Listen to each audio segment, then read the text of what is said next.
Very good morning to you. It is 7 a.m. on Thursday, September 18th, 2025. Welcome to On Jersey Mornings. I'm Ken Rosato, and we will take your calls at 888-658-0234, 888-658-0234. Mix of sun and clouds today.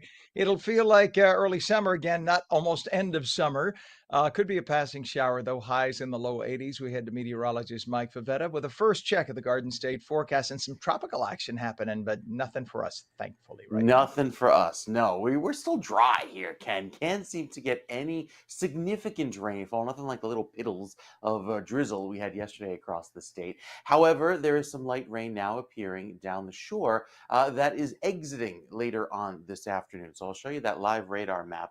Right now down the shore, you see some of these light sprinkles working their way across LBI and even through some coastal neighborhoods down along Atlantic City Expressway. Overall, it's just a little bit of a light shower that's working its way from north to south live at 7:01 this morning. And it will keep us kind of gray throughout the first part of the day, but there is sunshine in the forecast, and that's the good part. It looks beautiful throughout the afternoon. Winds are lighter, so there's no more of those wind alerts causing the coastal flooding concern that we had yesterday. And temperatures have started off this morning cool, 57 up in Sussex, but a pretty mild 68 degrees right now in Long Branch, and that is a sign that we will warm up through this afternoon, even though we're running about, well, anywhere between 5 degrees warmer or 2 degrees cooler, depending on your location, than this time yesterday. So there is a little bit more moisture in the air compared to yesterday. You feel that with the dew point rising into the 60s, and that'll set the stage for more sun this afternoon, allowing for a warmer feel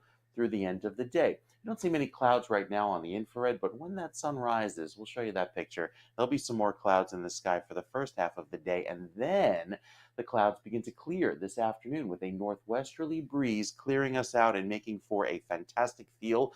That westerly wind, that's going to feel nice by tomorrow morning. Temperatures soar from the 60s where they are right now into the 80s by this afternoon, and those breezes out of the north and east for Saturday keep it feeling quite pleasant as well. Let's take you through the future cast hour by hour. Notice that by 2 o'clock today, we're in the 80s up in Hackensack and Newark, even down through Toms River, 78 degrees with sunshine. It's going to be a nice beach day, even headed through the afternoon for tomorrow with more sunshine.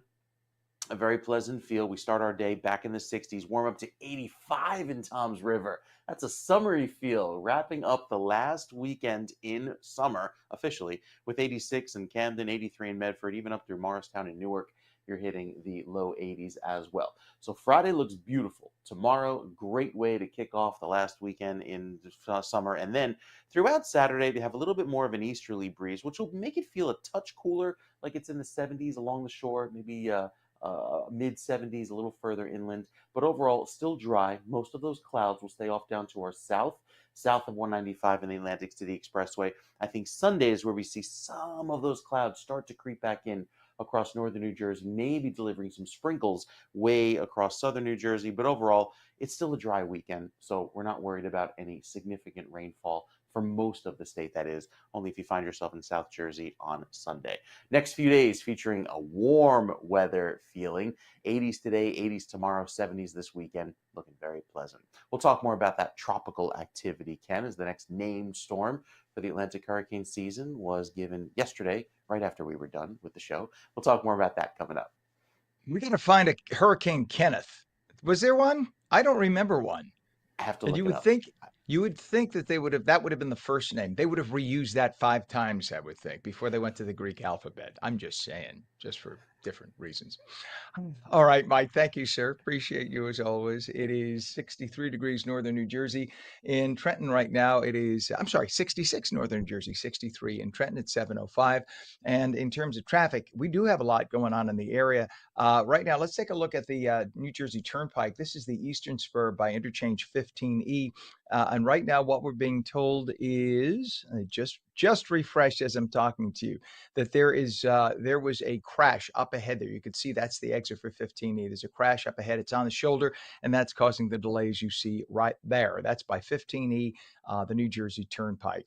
We also have delays at the Lincoln Tunnel, Center Tunnel, Eastbound, that's the New Jersey side by the toll plaza in Weehawken. There's about a 40-minute delay making your way into Manhattan from there. We have delays now on 280 eastbound from east of exit 12, Garden State Parkway in East Orange, to east of exit 15, Route 21 in Newark. All lanes are open, but that's about a 3.5 mile stretch of really heavy, slow traffic. We also have delays on Route 3 eastbound from the Jersey Turnpike, Eastern Spur and Secaucus to the New Jersey side, Weehawken. So when you get from Route 3 all the way to 495, that area is extremely heavy today. Let's take a look at the other Hudson River crossings. I know the Holland is saying 20 minutes right now, but that sounds a little light for this hour. We'll confirm that in just a moment. Let's look at the GWB approach, though. That is, you can see, fairly heavy for this hour. The lower level on the left is much heavier than the upper level on the right. So having your druthers, stick to the upper level if you can. It's going to cost you about 30 minutes getting into Manhattan. 7:06 is our time. The Federal Reserve has cut interest rates by a quarter point yesterday, bringing its key rate down to 4.1%. The first cut this year, in fact. That was too late Powell, as President Trump called him. Whereas whenever there was the tiniest bit of issues with the economy under the Biden administration, Powell was immediate to cut the interest rate. Remember, when Biden took office, the interest rate for the Fed was down at like 0.5. It was like 0.5 or 1.0. It's now 4.1. And what that does is when it's more expensive, that means people will not borrow money and stimulate the economy. And you could see it's a sort of FU, and I'll let you insert the words, from Powell to Trump. You could tell Powell hates Trump. Powell is the Fed board, the chairman. He makes the decision ultimately on whether to lower interest rates. Every economist on earth has said there is no reason why we didn't get a half point or even a full point reduction, because there has been no inflation. There is no sign of the economy slowing, yet they keep trying to say it looks like this is just phony and the economy is going to crash at any time. Well, you keep talking about it like that, it might crash, Powell. But it's down by a quarter of a point, and Trump is going to make this economy great in spite of you. And the second you will have no job, that he has that ability, you will have no job. So that's the way it stands right now. If you'd like to buy a house and you can't afford it because the interest rates are still too high, write a letter to Jerome Powell, because it's entirely his fault that the Fed doesn't need to charge that rate. It's not like, well, they worked hard for that money. It's your money. It's your friggin' money. There is no reason to hold on to it. See, you want to intentionally slow down the economy if there is out of control inflation, because then you're worried people are going to borrow too much, spend too much, and then they'll spend their way into debt, and that screws up the economy. That ain't happening right now, folks. This has not been happening for a year. Jerome Powell is being a jackass, and he's doing it on purpose. And half the board of governors is saying he doesn't know what he's doing right now. He's old, he's doddering. Adios. Needs to go. Needs to go. Nonetheless, officials signal 2 more cuts could happen in 2025, but half the governors on the board of governors at the Fed are saying they don't think so because of him right there. They think he's going to stand in the way. So he's got to go. If he's gone, they'll probably have 2 more rate cuts, and that will stimulate things. The Fed chair says the risks to employment are rising. The only unemployment that's happening are the people getting laid off in the federal government, which Trump is doing intentionally, and that will actually increase the bottom line for the federal government and help us. But he's trying to use that as an excuse to say that the job market is not good. Yeah. The move that is lowering the interest rate could ease borrowing costs for consumers a little tiny bit. Actually, the mortgage interest rate dropped already to 6.13% the other day. This all comes amid political pressure on the central bank. Markets reacted cautiously, Wall Street watching closely for the Fed's next steps, although Wall Street was very good yesterday for those who follow. 7:09. Also yesterday, 3 high-profile assassination cases unfolded all at the same time in courts across the U.S., each involving different suspects and dramatically different targets. Luigi Mangione, accused of killing CEO Brian Thompson, the CEO of United Healthcare, allegedly plotting his assassination as well. Well, apparently the investigators say it was all politically motivated. That's one case. In Utah, Tyler Robinson is on trial, of course, for the shocking murder of conservative commentator Charlie Kirk. That's a case that stirred national outrage and intense political debate. Millions saw the assassination happen online or on air in some cases, depending on if you were watching a live stream. And a third suspect is being tried in federal court after an attempted assassination on former President Donald Trump during a golf outing. He's representing himself. The Justice Department is calling it a clear threat to national stability. It is 7:10 right now. A man in custody after a security scare at the FBI field office in Pittsburgh early Wednesday morning. Authorities say Donald Henson of Penn Hills rammed his car into a staffed security gate just after 3 in the morning, then threw an American flag over the fence before leaving the scene. Nothing mentally unstable suggested there. No injuries were reported. FBI officials say this was a targeted attack, you think, but it's not being investigated as terrorism. Henson's a former member of the military who was known to the agency and had visited the office weeks earlier to file what they called a, quote, nonsensical complaint. He was arrested more than 7 hours after this incident. The car involved had an Air Force sticker and a message written on the window. No explosives were found. The investigation ongoing and charges have not been filed as of now. 7-Eleven, a man is recovering after a bear attack at Yellowstone National Park, the first such incident there in over 4 years. The 29-year-old solo hiker suffered serious but non-life-threatening injuries to his chest and arm while walking the Turbid Lake Trail. He managed to use bear spray during the encounter, which officials believe involved a grizzly, though DNA analysis may confirm the species. They're loaded with grizzlies at Yellowstone. The trail is now closed. No action will be taken against the bear. Bears being a bear, that's what they do. We're in their territory, right? As much as we feel badly that the man got attacked. The attack was considered a defensive reaction. The incident remains under investigation. 7-12, after nearly 5 decades, Ben & Jerry's co-founder Jerry Greenfield is leaving the company. He says his voice for social justice has been silenced under corporate parent Unilever. Guess what, Jerry? Your boss has a right to tell you what you can and can't say at work. Don't know if you know that. I can tell you from experience. Your boss can tell you what you can and can't say at work. Okay, that's legal. The whole idea of freedom of speech doesn't exist in a private company. When you sold your share of ownership of Ben & Jerry's, you lost that privilege. They paid you millions, or however many hundreds, tens, I don't know, however many millions, to own the name, the right, the company. Unilever owns Ben & Jerry's. That's that. In a letter shared by fellow co-founder Ben Cohen, the Ben of Ben & Jerry's, Greenfield said the brand's once protected independence to speak out on issues like civil rights and equity. Equity is such a bullshit title. Equity means no matter the difference between equity and equality. Equality means you're all born with the same starting point. Equity means no matter what happens in life, we're going to end up the same. That's social. Basically, if you hear the word equity, code word for socialism, meaning you could work really hard and you could do nothing but sit on your ass, and we'll make sure your outcome is the same by taking money away from you in taxes and giving it to you. That's equity. So when you hear people say equity, that's a game. You don't think they're playing with the word equa, so you think it's equal. It's not equal. It certainly isn't equal from a capitalism perspective, and not the way the founding fathers envisioned it. It's only equal in their sick brains. And see, socialists always make sure they're at the top of the pack, and then they say equity for everybody else. So if you hear equity, code word for we're socialists, we're coming after you.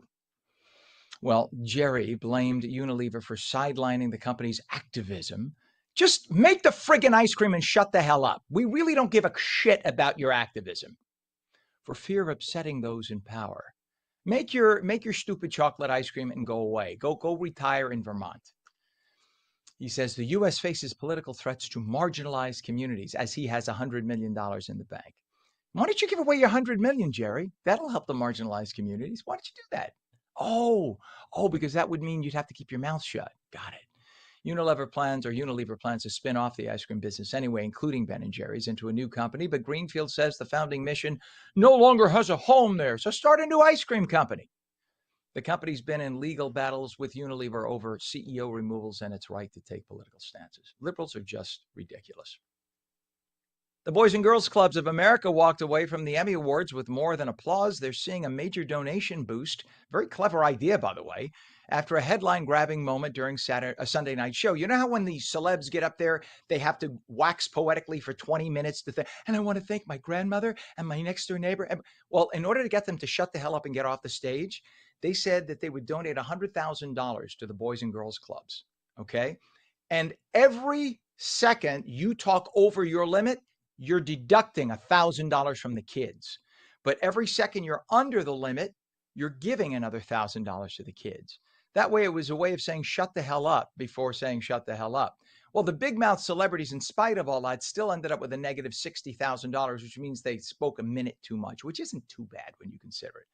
But nonetheless, CBS and the host said they will donate a combined $350,000 to help out the Boys and Girls Clubs. That was a very cool thing. If Hollywood wants to make its way back and get some credibility back with America, start doing that. Start giving to really good organizations. That is an apolitical, non-controversial organization, the Boys and Girls Clubs. That's what we're talking about. $350,000, great organization. That helps America raise the next generation the right way. And that, I'm very happy to say, happened at the Emmys. New Jersey's become the 14th state to legalize human composting. We're going to talk about this. As an alternative to burial or cremation, Governor Murphy signed the bill last week allowing what is called natural organic reduction. In other words, throw your corpse not in a coffin, but into the dirt and let worms eat you. It's a process, of course, that he says, very scientifically, causes human remains to turn into soil using materials like straw and wood chips. I think this is against a federal law. You watch, this is going to get appealed. This is going to get appealed because it is. There are laws about how you treat a body, and by throwing a body into the ground to be disrespectful, well, who cares, Ken? It's dead. There are also biological issues. It is not a good thing. You're going to have people who are sick who are going to try to dig up corpses. This is not a good idea. You know, this is liberals and hippies and environmentalists who say this is good for the environment. No, there is a certain level of sacredness to the human body. That's why for hundreds of thousands of years, we have taken time to bury it or to cremate it and take care of the ashes. We do that because there's a certain level of sacredness to the body. It's biblical. It's biblical. So you want to turn the body into worm food, meaning we're no more important than any other life form on earth. That tells you everything about what liberals think and their mindset. I don't hear anybody on the right saying they wanted this. And this got snuck in with the budget deal by the liberals in Trenton. Gotta love. Keep voting Democrat, folks. That's what you get. 7:18, an early morning fire damaged part of Forest Gate Country Club in Monroe Township, but a quick work from firefighters kept it from spreading. The flames broke out 1 a.m. in the maintenance building that stores equipment for the 36-hole golf course. No injuries reported. The clubhouse and banquet halls remained open. Owner Christopher Schiavone praised fire crews for preventing the blaze from reaching nearby chemical storage. The cause under investigation, but officials say it does not appear suspicious. We had a different bear story at Yellowstone before, but now we have one from right here in New Jersey. This happened in Vernon. A black bear had to be euthanized in this case after attacking a dog and biting a 90-year-old woman inside a Vernon dollar store. Now, here's the difference between the two bear stories. The bear in this case, he came into population. He actually, earlier in the day, was on the streets and cops tried to fire rubber bullets at it to try to shush it away. When they come into this kind of population like this, there's a chance it is rabid. So that's why this bear got euthanized. I mean, look, they are beautiful. And the fact that somebody stupidly should not do that, don't get that close to a bear. Do not get that close to a bear. Don't. Just get away from the bear. He may look tame at that moment. It's probably because he has rabies. And if he bites you, as somebody did get bitten, a woman got bitten on the leg, you could die from rabies. And it's excruciatingly painful. So the bear was inside a Dollar General store. First, by the way, it was outside of a pot dispensary, which I thought was hilarious. Maybe the bear was like looking for a little dope, you know. Then it went into Dollar General because it heard that there are great deals there. It bit a woman on the leg. Fortunately, she's going to be okay now. She has to be treated for rabies. This happened by Route 94, by the way, in Vernon. The woman is being treated. The bear's body was sent for rabies testing. If it turns up negative, she'll just get antibiotics. If it's positive, she has to be treated for rabies, which is painful. You get injections, at least years ago, they used to inject into your stomach.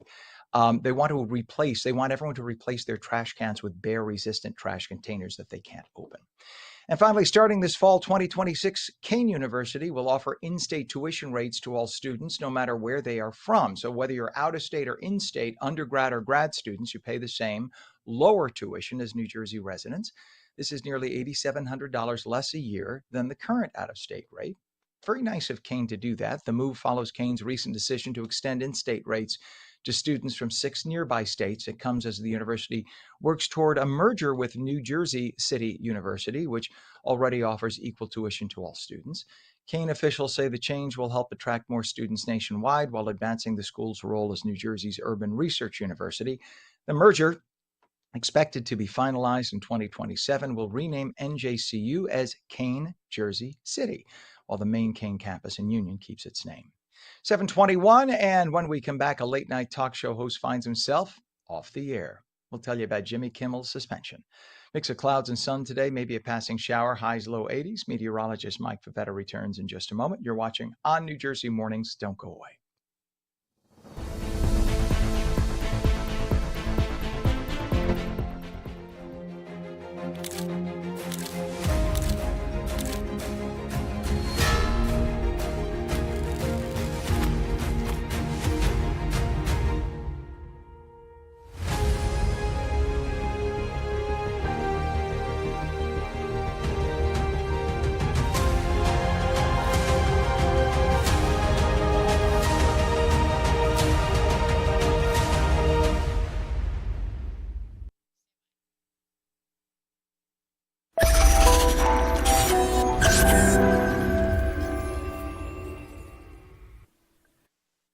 Welcome back to ONNJ Mornings for your Thursday. I'm Ken Rosato, 721, taking calls now at 888-658-0234. We go straight to meteorologist Mike Favetta with the Garden State forecast. Good morning, Mike. Good morning, Ken. We've got a little bit of a cloudy start today, but there's a lot of sun in the forecast and much milder weather this afternoon. The radar showing a few light sprinkles coming down across eastern Monmouth and Ocean County. Those will be out on the way soon, but look at what happens to today's temperatures, climbing into the upper 70s at the coast, no less, low and mid 80s inland. A little bit of haze developing as well, and there is a touch of fog around this morning with visibility down to a mile right now in Toms River. About 7 miles there out on LBI and even up toward Long Branch. No significant rainfall for the next several days, so our dry weather continues as the clear sky takes over today and really for the next several days. There was our system from yesterday, scooting out to sea, and our next weather system days away. So in the meantime, we have this lovely clear weather that will park itself over New Jersey, giving us nothing but sunshine over the next several days. Maybe a few clouds by the end of the weekend, but a little touch of humidity too. You see that stripe of green down at the coast as the humidity will be noticeably higher going into tomorrow. A little bit drier up toward the northern sections of the state, and then really dry weather settles in for Saturday. But with those dew points dip into the 30s, that's like fall weather that'll really feel great for the fall activities and fall festivities taking place all weekend long. Some clouds return by the end of the weekend that could linger into Monday, but then we're nice and dry going into Monday and Tuesday. As far as the rest of the week, it warms up. Next week will be mild. We throw back, really, even though it'll be fall officially by then, it'll feel like the 80s once we get into the middle of the week by Wednesday, Thursday timeframe.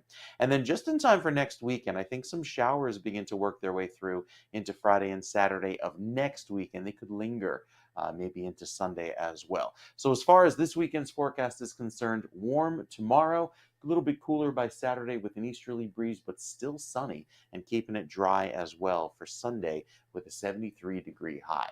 Very pleasant weather on the way upcoming before it heats up again for next week. We'll give you those details coming up. And Ken, I looked up, there has been a Kenneth storm in the Eastern Pacific. So it wasn't in the Atlantic list of names, but in the Eastern Pacific. Kenneth happened several times. Even in the Indian Ocean, there was also a Kenneth back in the day. So yeah, the name has been used. Looks like I'm going to have to move to the Pacific area. I'll have my own named storm. If anyone looks at me funny, I say hurricane or cyclone named after Right. me, pal. Yep. All right.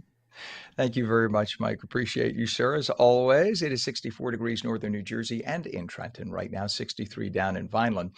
We do have some traffic to talk about. We have an incident right now on the Garden State Parkway. Let's take a look at the GSP cam. You see some damp roadways there, and that could be causing it. We have delays now northbound from north of exit 81 to exit 83 in Toms River. We have about a 2 mile delay there, and that's just really caused by volume and rain on the road. So give yourself some time. Sticking along the Garden State Parkway down or up, I should say, at exit 145 right now by 280. There is a 7 mile delay with traffic only moving 3 to 5 miles an hour. Again, caused by the weather, people taking their time on it. There's another area on the other side, the southbound side, in that same vicinity from 147 uh, 149 rather to 147 heading southbound. That's about a 3 mile delay right now on the Garden State. We also have delays, boy, up and down the parkway. I'm looking here. It just goes on and on. Northbound at exit 89C, which is Lakewood Airport Road, to exit 90. So that's about a mile and a half to 2 miles, all lanes open, but again, a really tight delay there. Local road, Route 33, northbound west of Route 35 Neptune. The center lane is closed. Beware of that. Route 440, we have delays northbound from Route 35 to the Outer Bridge crossing. And Perth Amboy, all lanes are open, but very heavy. Your Hudson River crossings right now, it's 25 at the Holland, it's 35 at the Lincoln. And we take a look at the GWB upper and lower level, moving pretty slowly. We're told 35-minute crossover time, though you're slightly better bet your upper level. 726. Jimmy Kimmel's late night talk show being suspended by ABC over his viral comments about Charlie Kirk. A network spokesperson said yesterday that Jimmy Kimmel Live will be, quote, preempted indefinitely. The network's action came just after one of the biggest owners of local TV stations in the country, Nexstar, said that it would preempt the series for the immediate future. In other words, keep airing at ABC Network, we're not going to carry it. That's basically what they said. So next, just to explain how this works, even though ABC Corporation, which is a subsidiary of Disney, I used to work there, Mike used to work for them, or rather Gerald, our executive producer, used to work for them. So the way it works is there are affiliates and there are owned and operated stations. They own, I believe, 6 of their own stations. The other stations that carry ABC TV signals are owned by private companies. And it used to be that ABC still, their 6 stations used to still cover a majority or at least a plurality of viewers in the United States for them. Nexstar got into the picture. Nexstar's 32 TV stations actually cover more people than ABC's 6 stations cover. So that put them, my boss told me about this when it happened at ABC. And he said, that's not a good circumstance. I remember him saying this like 10 years ago.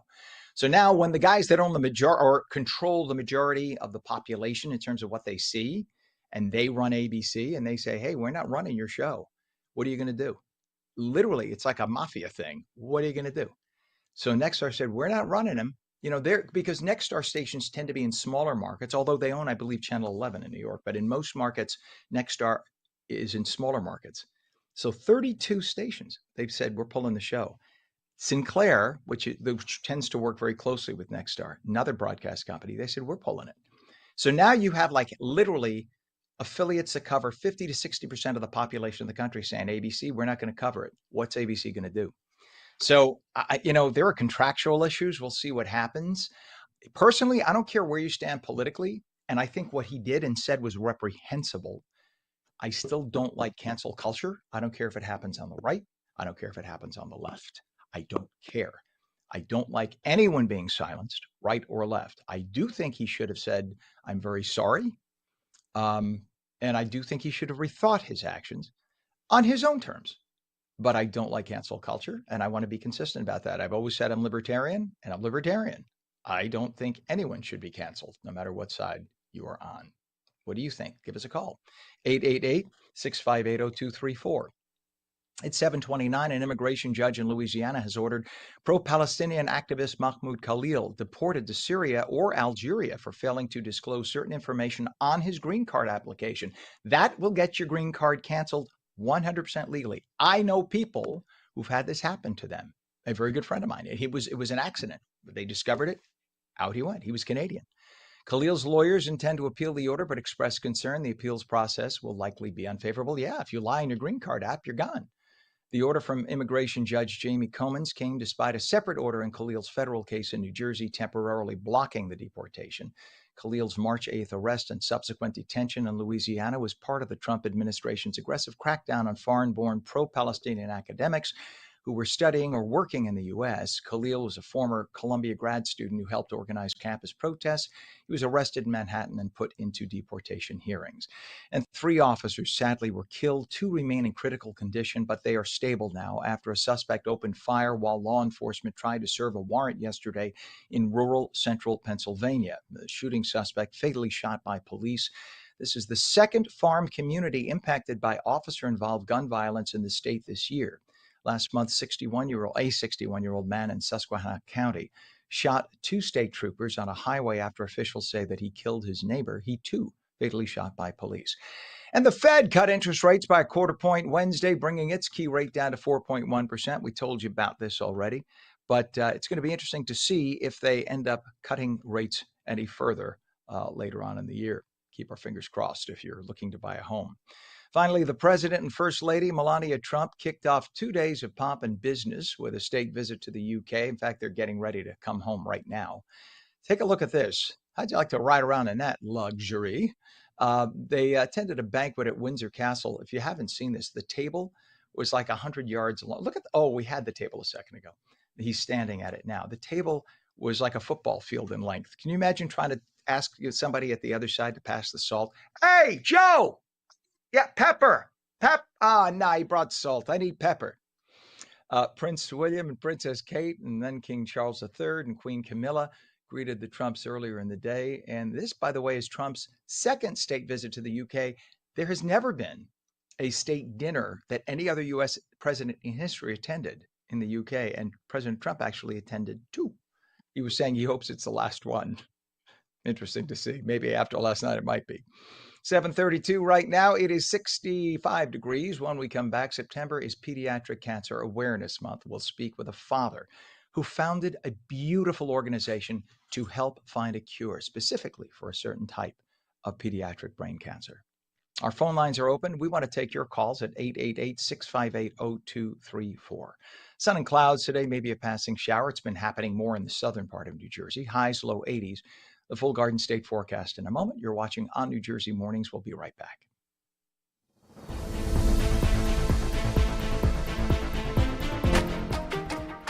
Hi, I'm Jeanette Hoffman, host of Energy Matters.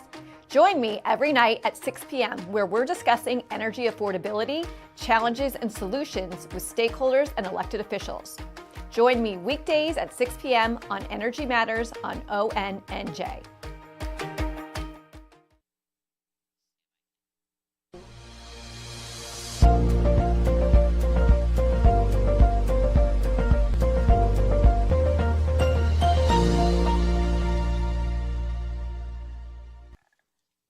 Good morning at 65 degrees, 7:33, Thursday, September 18th, 2025. I'm Ken Rosato. Welcome back to ONNJ Mornings. Sun and clouds today, maybe a passing shower more toward the southern part of the state. Highs in the low 80s. Meteorologist Mike Favetta with a full detailed Garden State forecast now. And by the way, the price is right. Mike is giving us a bargain right now. Good morning, Mike.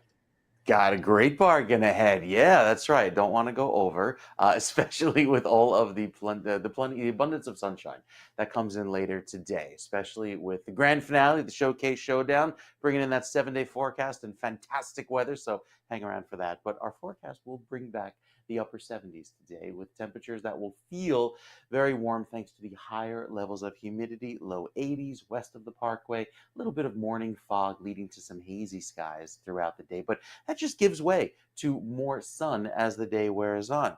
Nowhere near the record set back in 1948 and 92 of 90 degrees. We will keep it in the 70s today, and with a decent round of sunshine throughout this afternoon. Once we get rid of these morning sprinkles, it'll look good.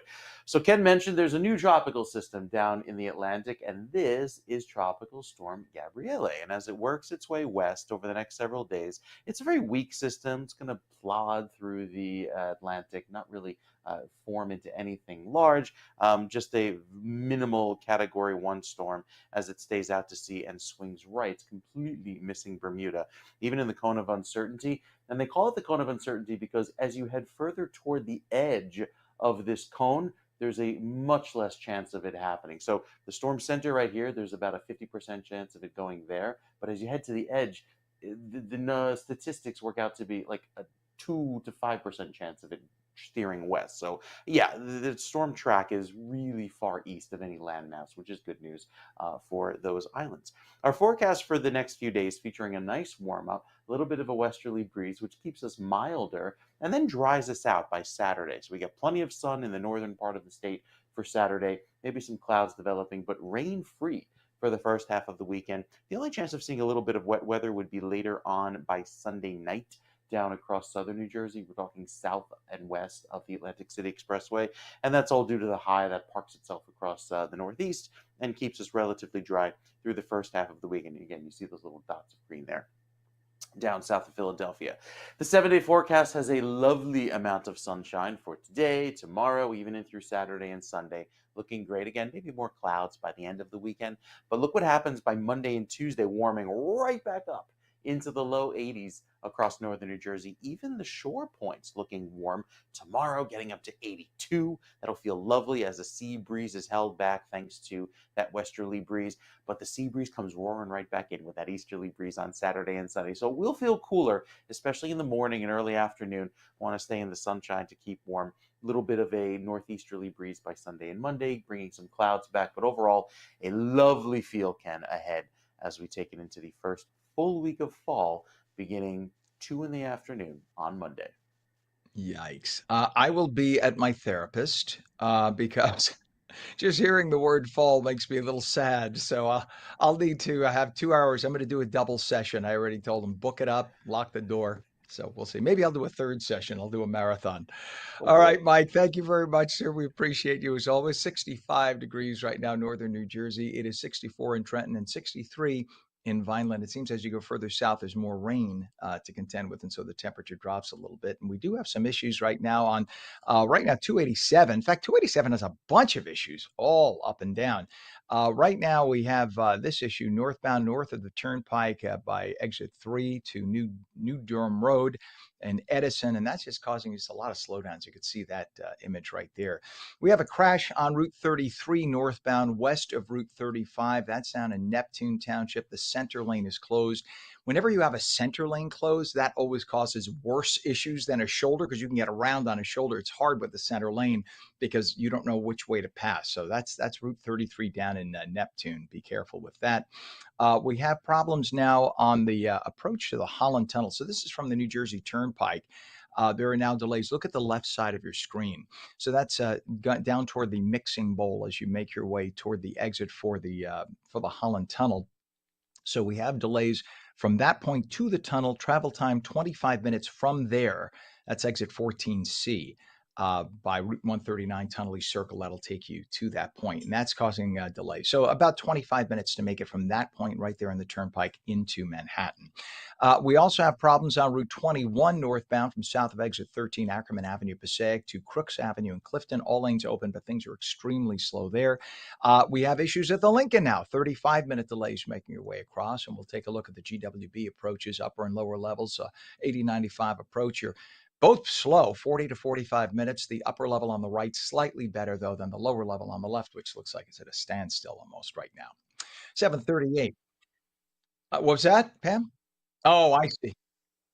The guy trying to sneak down the shoulder on the right there, the truck is blocking him, so he can't do it. There you go. You're not supposed to do that. You get a big ticket, by the way. You even get points on your license, so don't think about it. And what's it going to save you? 10 seconds? Please, and you can get into an accident. That aside.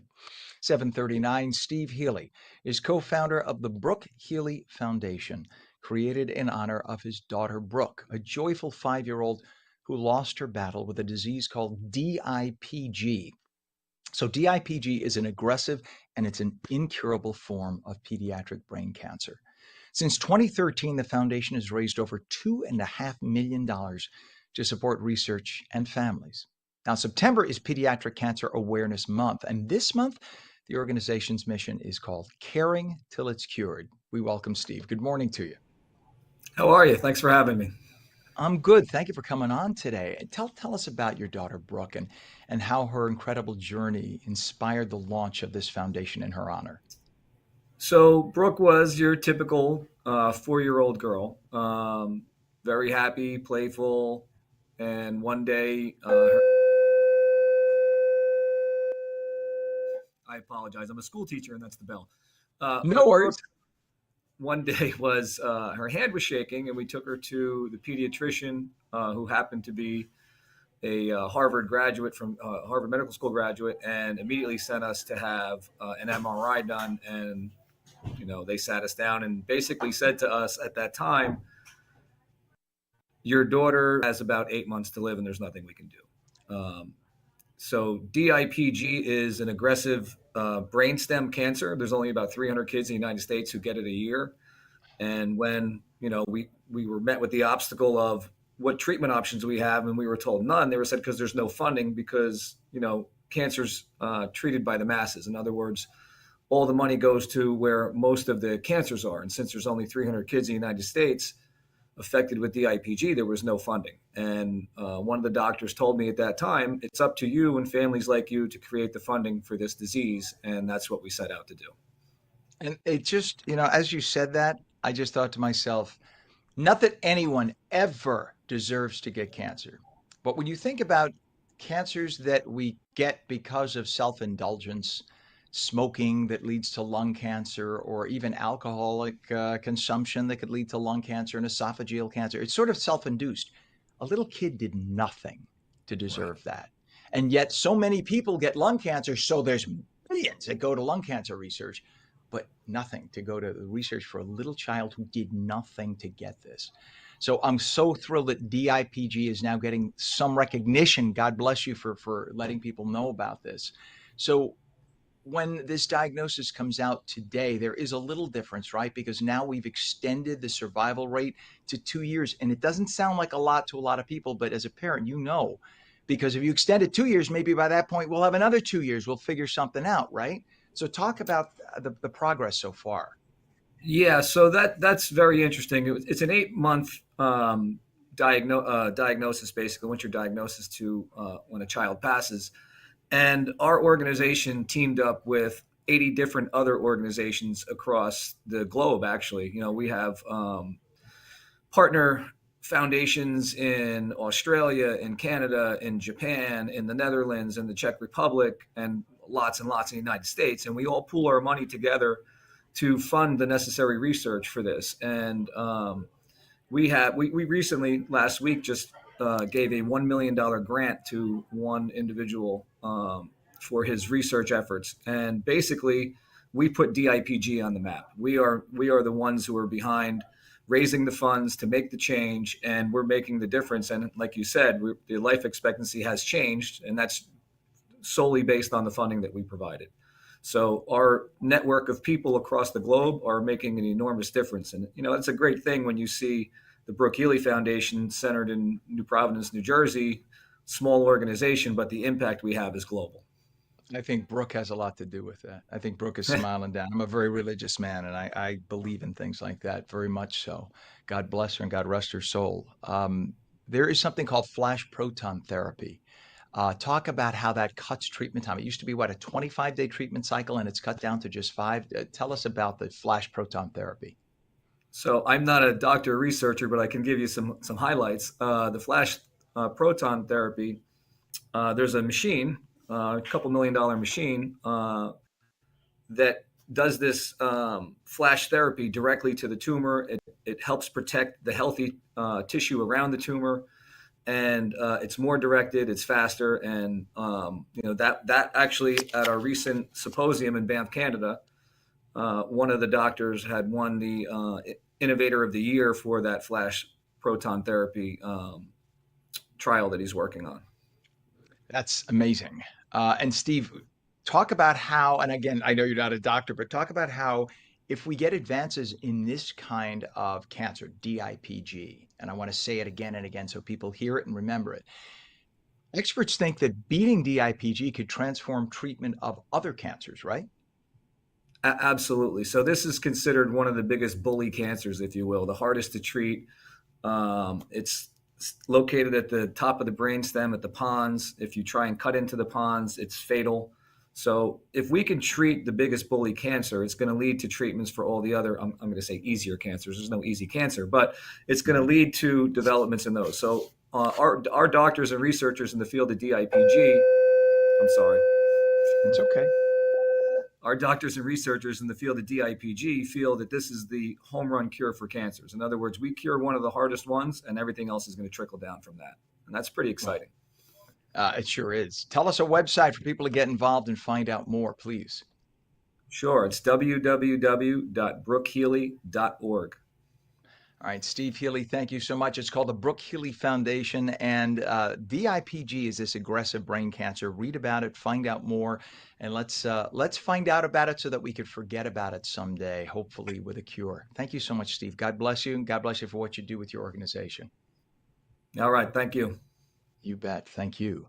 7:45 right now. We have 63 degrees, a mix of sun and clouds today, maybe a passing shower. Highs in the low 80s. Meteorologist Mike Favetta returns with your full Garden State forecast. You're watching ONNJ Mornings. We'll be right back.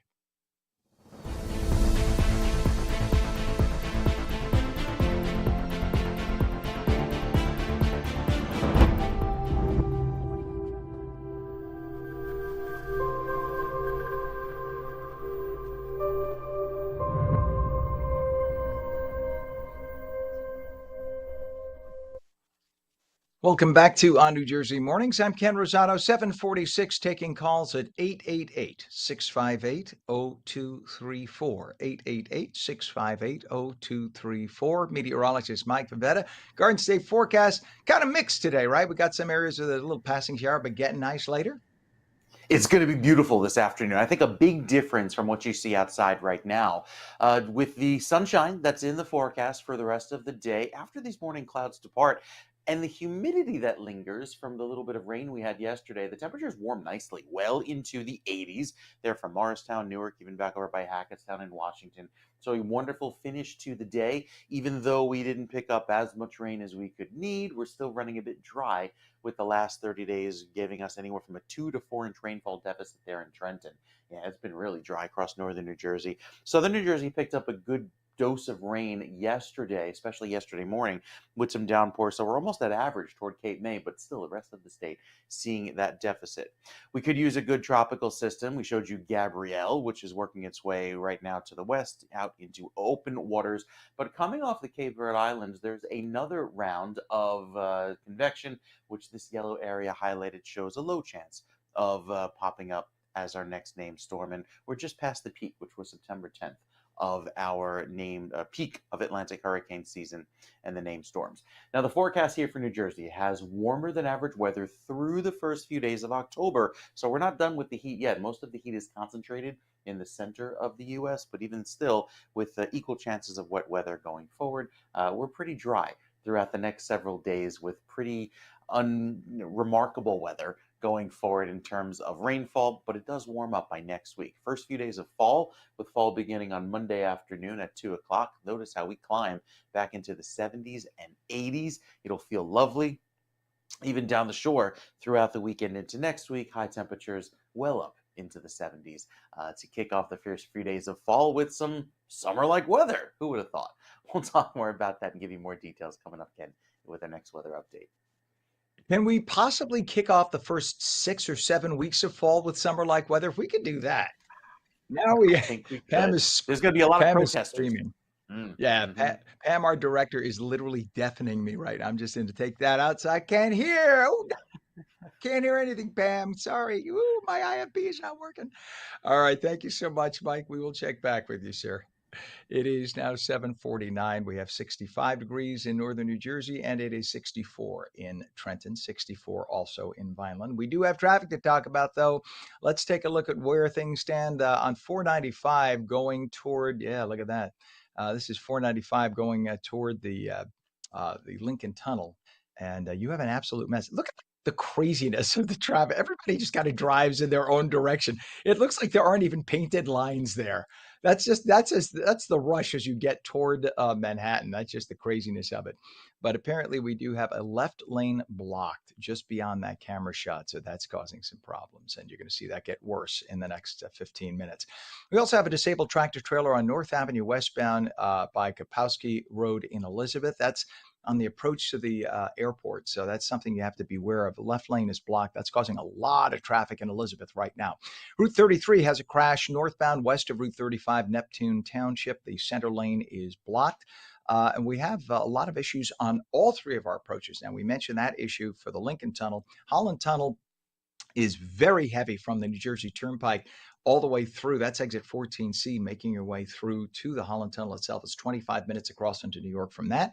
If you take a look at the approaches to the GWB, upper and lower levels, I-80, 95, and you can see the upper level on the right a little better than the left side, which is the lower level, but nonetheless, it's going to cost you 40 to 45 minutes in. 7:50, we are counting down to On New Jersey's New Jersey Governor's Debate. It's happening this Sunday at Rider University. To break down the state of the race and the issues that matter most is Dr. Fannie Lobby. She is a professor of political science at Montclair State University. Good morning, Dr. Lobby. How are you today? Good morning. Thank you for having me. It's good to have you on. To be a professor of poli-sci in this day and age, either you are very excited or you have a bottle of Tums on your desk. I don't know which, or maybe a combination of both. But it's a very interesting time to study. But I studied a lot of political science. So, and back when I did it, I'm a lot older than you. I know it could be controversial, but today I can only imagine what happens. The polls are tightening pretty dramatically, depending on which poll you look at. But nonetheless, I mean, we started out with a chasm and we're down to this, which we kind of expected it would get tighter. But did you expect it to get this close as we got this close to the race coming to an end here in November? Well, based on the presidential election results of last year, it's not that surprising that the polls are closer because we saw a tightening of voter preferences in the presidential election last fall. So I think in terms of long-term perspective for New Jersey politics, it is a change definitely in trend and in voter preferences and voter affiliations. But no, this is somewhat closer to what we saw last year in the Mhm. fall in the presidential election. As I recall, looking back, I think we were between 7 and 9 points apart in the two candidates. And there was a point, I remember covering this race. I worked at Channel 7 at the time. And I remember that as we got into a week or two before the November election, I want to say that it actually increased, that it was supposed to be like 10 points that Governor Murphy was supposed to win by. And then we know what happened, where it was just a hair. So it's interesting to see. I think a lot of people over the years have taken it for granted one way or the other. And New Jersey is not hardcore one way or the other. As we've had political people on here talk about, we tend to go back and forth with our governors every 8 years or so. So it's going to be interesting to see what happens. As younger people are getting more politically active, where do you think most are headed politically in New Jersey? I think the overall picture, when we look at the youth vote, either in the last governor's election, the last presidential election, overall, young voters under 30 tend to favor the Democratic Party. But we did see some changes in the election of last fall where the margin of victory for Democratic candidates amongst the youth was smaller, right? So the youth vote was slightly less favorable to Harris than it had been to Biden in 2020. The big difference, though, was amongst young men rather than young women. So young women overall have tended to stay more affiliated with the Democratic Party, but young men, particularly young men of color, have shifted dramatically to the Republican Party. Now, when I say dramatically, it doesn't mean that a majority of them support Republican candidates, but we've seen, whereas back in 2020 or 2016, we would see perhaps like 70 or 80% of young Black men or young Latino men support the Democratic candidate. These numbers kind of tumble to closer to 50 or 40% supporting the Democratic candidate in the last election. So it's really, we tend to think about it more in terms of gender rather than in terms of age or race. Interesting. That is fascinating. And there are different things that motivate people, right? So I know that we used to do research when I worked at the network, in terms of what motivated, because our target was 25-54 women. And I remember hearing our consultants saying the biggest motivating factor is safety and security. Now, this was 10 years ago. I don't know what the case is today, but that safety and security motivated most women in the 25 to 54 demographic. And men, it was a whole different thing. It was about financial security. And that doesn't mean that obviously doesn't overlap and everybody has their own beliefs individually, but that they're looking for different things. And that's why there's a difference in the voting. So it'll be interesting to see which candidate represents what to the, and being that it's an open thing. We don't have an incumbent this time around. Do you also think that the local election in New Jersey, even though it's a statewide, do you think a local election will motivate the numbers of voters to come out this year like the national election did? That's a good question. Usually in local elections, we see, especially whether that's local or off-year election or midterm elections, we see a significant dip in Mm, participation. So I think we can definitely expect that, not only because voters may not be as aware that there is an election, there's usually less attention, less media attention on an off-year election or a midterm election. But there's also something like voter fatigue, right? And so mhm. we've been talking about politics a lot. We've been encouraging people to vote a lot. And voting takes time, it takes information. And so some voters, those who are the least likely to vote because they face the most challenges or they're the least interested in politics, those are the ones who are most likely to drop off in and off your election. So really the challenge for candidates is to get these voters to be interested enough and be motivated enough to come back 1 year after the presidential election. And that's particularly challenging for young voters. Doctor, how does something like the Charlie Kirk assassination impact the motivation, if you will, especially of younger voters to come out? Might that be something that might spark younger voters who would have thought, you know what, I'm not interested in voting in an off year? Might that spark some people to come and vote? I'm not sure. It depends how each candidate is shaping a message surrounding a particular event. I think it might definitely prompt more conversation, more discussion. So it really depends on how each candidate is integrating the assassination into its own campaign messages and how that might help them target one particular group of voter to get them out to vote. I don't know that broadly speaking, Mhm. it would have a significant effect on turnout, but maybe with certain groups with whom that kind of messaging resonates, that might be an argument that is strong enough to get them out to vote. But the candidate, whichever candidate, would have to embrace that as their own and get out there and make it their issue, if you will. And until one or the other does that, then it won't maybe have that factor, right? The motivating factor that one might think. What about the influence of debates? Now we have our big gubernatorial debate happening on Sunday at Ryder. What do you see in terms of the impact of debates on forming public opinion? Do they still have the impact that they did once? So I don't think they have the same impact they used to. I think the the public is very much set in its own ways. We have a much more polarized political environment these days, and so those who affiliate with one party tend to be really attached to it, and it's rare for them to to watch a debate and really change their minds simply because if you're if you have a partisan perspective, whatever you hear at the debate will either confirm something you already believe in, or you might be tempted to reject the information that you hear because it doesn't match your beliefs. So really, debates are most likely can have an impact on someone who is not affiliated with a party, or it may have an impact on someone who's an independent voter. And that's really who the candidates are going after in this period of the election. Professor of Political Science at Montclair State University, Dr. Fanny Lobby. Thank you so much for joining us. Thank you for your insights. We appreciate you taking your time this morning for us. Thank you for having me. Have a great day. You as well. All right. Don't forget to check out the big debates going to be on this Sunday right here at On New Jersey. We're hosting it, and it's going to be very exciting to see. So definitely check it out.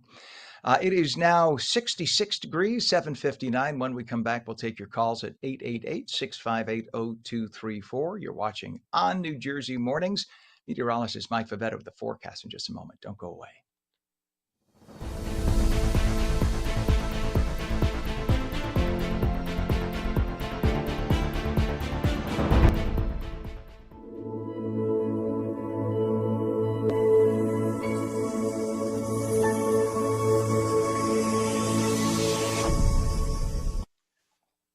Good morning. It's 8 a.m. Thursday, September 18th, 2025. Welcome back to On New Jersey Mornings. I'm Ken Rosato. We have the phone lines open. We'll take calls at 888-658-0234.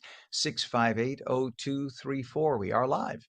A mix of sun and clouds today. Could be a passing shower. More right now in the southern part of the state, but it's going to be nice later. Highs in the low 80s. We head to meteorologist Mike Favetta. He has a check of the full Garden State forecast. Good morning, Mike.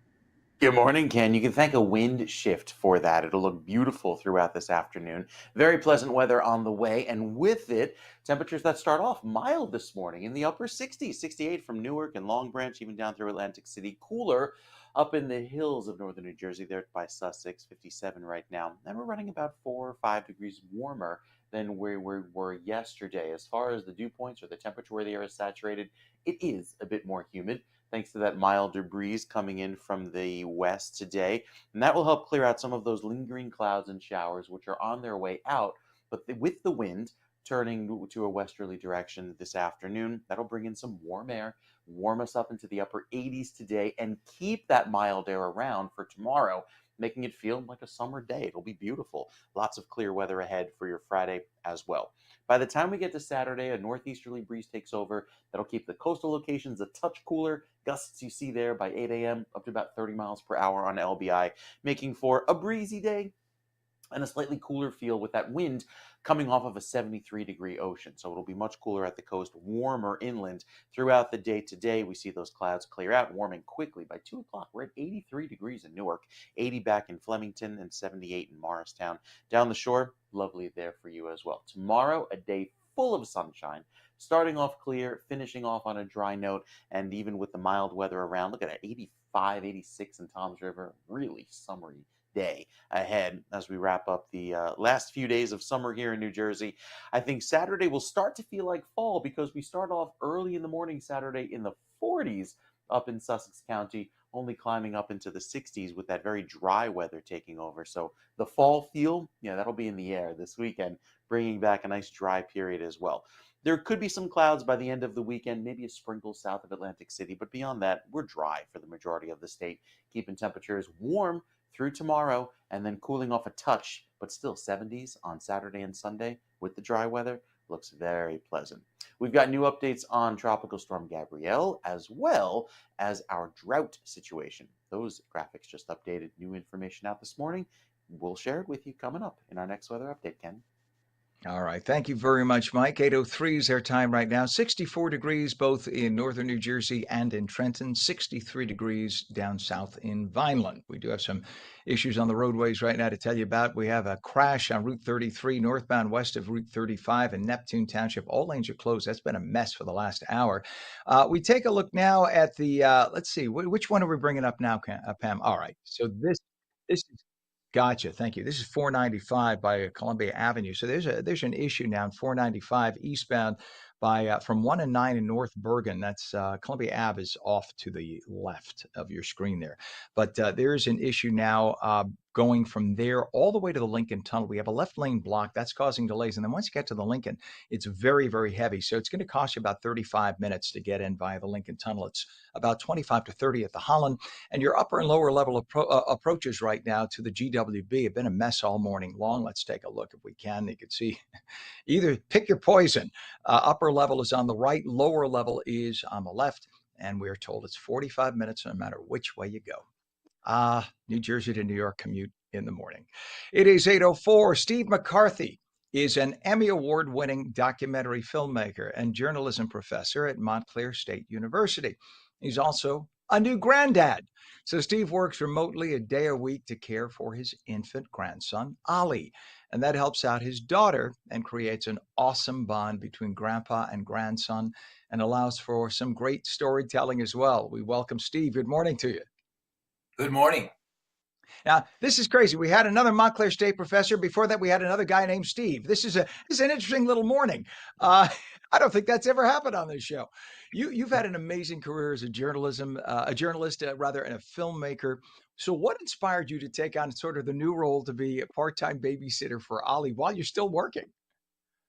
Well, I had some friends here in Montclair.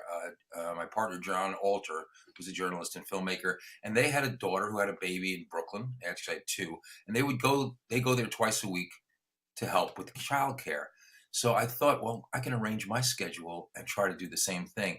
Now it's an hour and 45-minute train ride to Brooklyn, Mm. but it's worth it. When you see Ollie, you'll understand why. He's just a really beautiful young man, and it's also part of a continuation in my family. We chose the name Papa for me, or I chose it, after my grandfather, Edward DeLay, who immigrated from Ireland to this country. And he came to my house in Brooklyn every day. He walked when I was having lunch, when I went to Catholic school and home for lunch. And he was a big presence in my life. He worked till he was 70 years old. He actually worked at Schaefer Brewery, which is right near where my daughter lives in Brooklyn right now. So I really wanted to become a force, a presence in Oliver's life as his papa. That's awesome. Now, help me out with my memory. Schaefer is the one beer to have when you're having more than one, right? Wasn't that the old jingle? That is correct. The only, New York. you and I are the only two people watching who remember that, I think, right now. um, the beauty, you gave me goosebumps talking about Papa coming and watching you and you having lunch with him and that bond, which is eternal. That is eternal. That special bond. I was blessed to have the same thing. I came in an Italian household and we had multi-generational household, grandma and grandpa on the first floor. Catholic school, St. Gabriel's was only a 5-minute walk. I would come home for lunch. Grandma would be there making me homemade soup. Who got that? The kids had peanut butter and jelly sandwiches, and I had homemade soup. And then I would go Mhm. back, and Grandpa would walk me back to school. The best, and you never forget that bond. There are so many working families today, though, they're struggling with childcare because it's so expensive, and it's just not the same when it's not family. So, how did you and your daughter first discuss you watching Ali as the solution? Did you bring it up, or did she bring it up?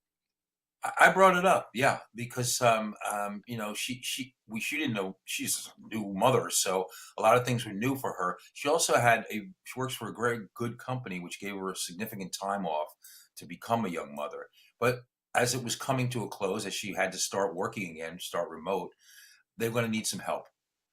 So they got a place for 3 days a week in Brooklyn, which they really liked, and they just wanted somebody to fill in for another day. And I said, this is perfect. I can do this.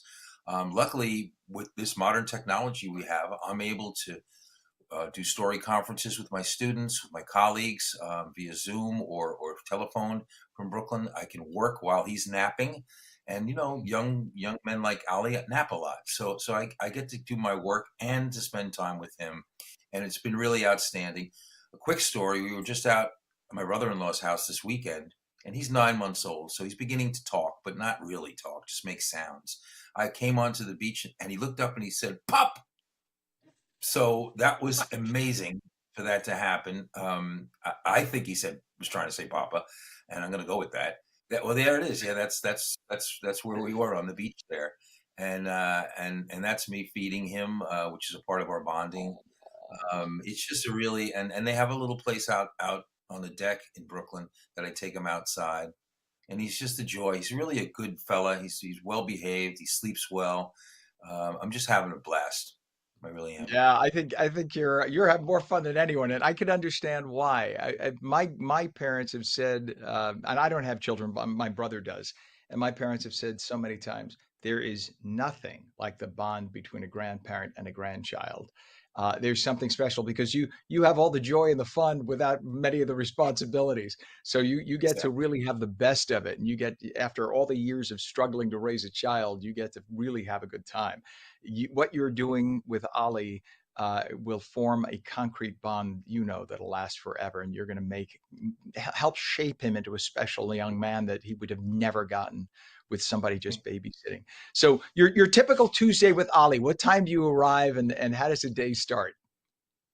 Well, I also want to give a shout out to Business Insider. I wrote this article for them.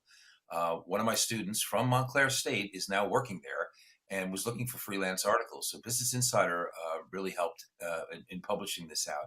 My day starts with Ali. I get an 8:15 train at Watchung Plaza in Montclair. Gets me into Penn Station around 9-ish, depending on NJ Transit. And then I get on to the A train for one stop down 14th Street, L train out to Brooklyn. I arrive at about 9:45 or so. At that time, he's just coming out of his nap. His mother is there, or his dad's there. Usually they're in some kind of call because they're both very busy professionals. And I get up there and he looks at me, and there was a time when he began to realize I wasn't mommy and daddy, and he got a little upset, but now that's over. And I take him up and I take him downstairs and we read a book. We play some music. We get a bottle in him, and we just have a lot of fun. He crawls all over me. He pulls my glasses off, puts his fingers in my noses and my eyes and stuff. And we just have a great time all day. But one of the things early on when I couldn't get him to stop crying, and I'm a father of 4, so I had some experience with this, but I actually looked into my Boomer music file and played him some Neil Young. And he responded to that really well. The Harvest album will just calm him down. So thank goodness for Canadians, and thank goodness for Neil Young. I I love that. I was just thinking about that. I had a cousin who used to play Neil Young music when she would babysit me too. And yeah, there is something about the Canadian chill mentality. I'm with you.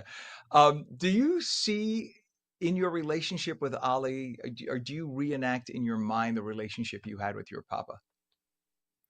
I do, and my grandfather had a 6th grade education, so it wasn't exactly an intellectual one. But what he inspired me was this immigrant work ethic.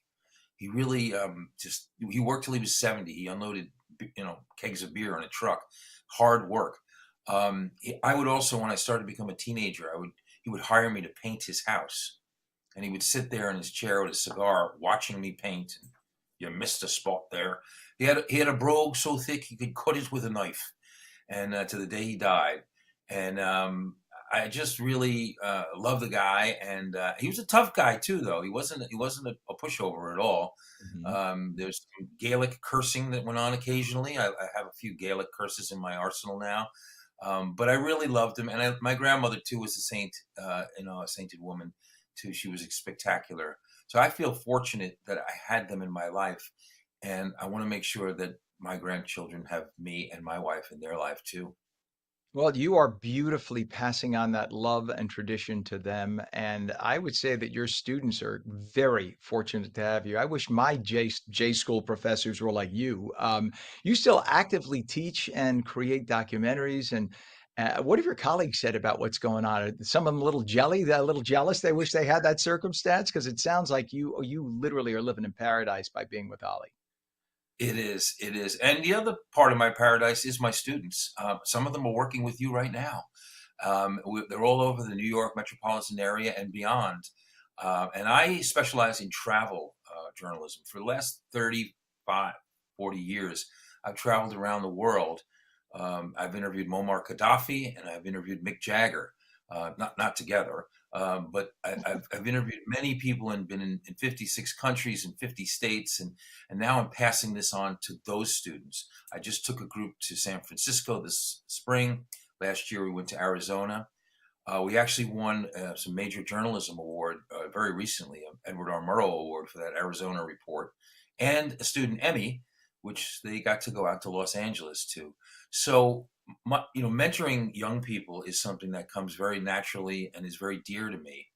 And I really enjoy it a lot. And I feel like I'm the luckiest guy in the world to have this opportunity.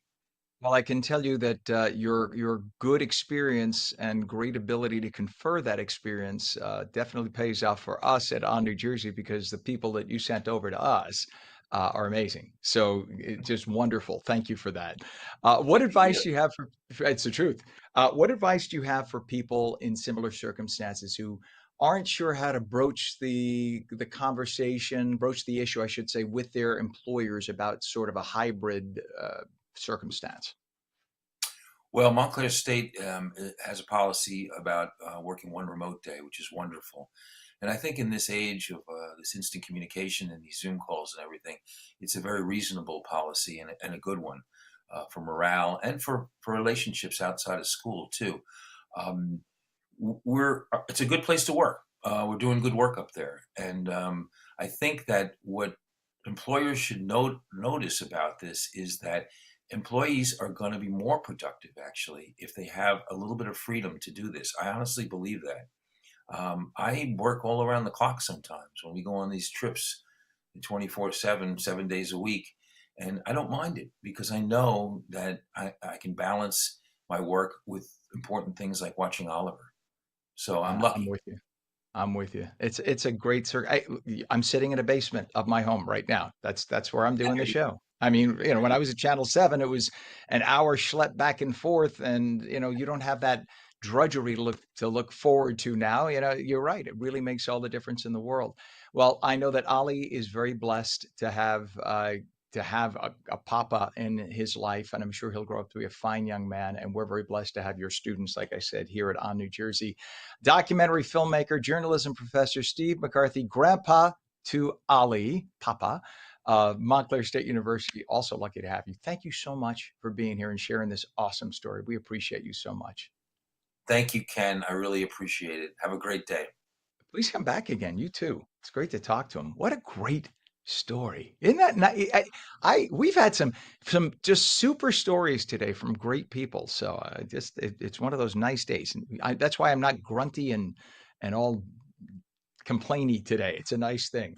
It is 8:16 when we come back. The first ever Teaneck tailgate takes place at the end of the month. How cool is that? We're going to have a preview. Mix of sun and clouds today. Could be a passing shower, more in the southern part of the state, but really nice later. Highs in the low 80s. You're watching On New Jersey Mornings, and we're coming right back.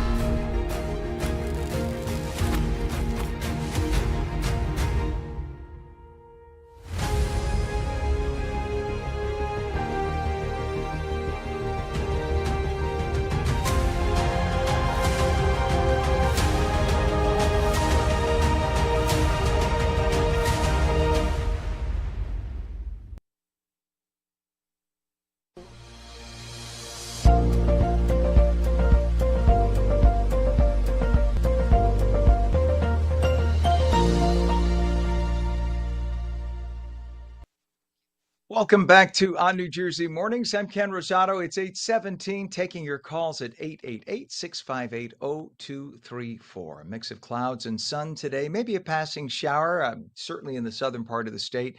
Highs in the low 80s. Going to be nice today, though. Straight to meteorologist Mike Favetta with the Garden State summertime forecast. Yes, it is still summer for a few more days, Mike.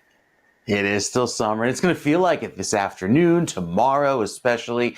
A little bit of a fall feel upcoming this weekend, but we throw it back to summer next week with another warm week ahead after highs today. Climb into the upper 70s at the shore, low 80s inland, lots of haze with that humidity, and that's promoting for a little bit of early morning fog, which is already starting to lift thanks to that sun working in and making it feel quite pleasant. As far as the rainfall totals, not looking at much. The rest of the day will feature that little spritzer sprinkle down at the shore, but even that is headed out and bringing back a lot of clear weather for the next several days. There's our system from yesterday scooting out to sea. Our next one, which really dives south into Sunday, maybe portions of southern New Jersey tap into a little bit of wet weather by the end of the weekend, but overall, the majority of the state stays dry.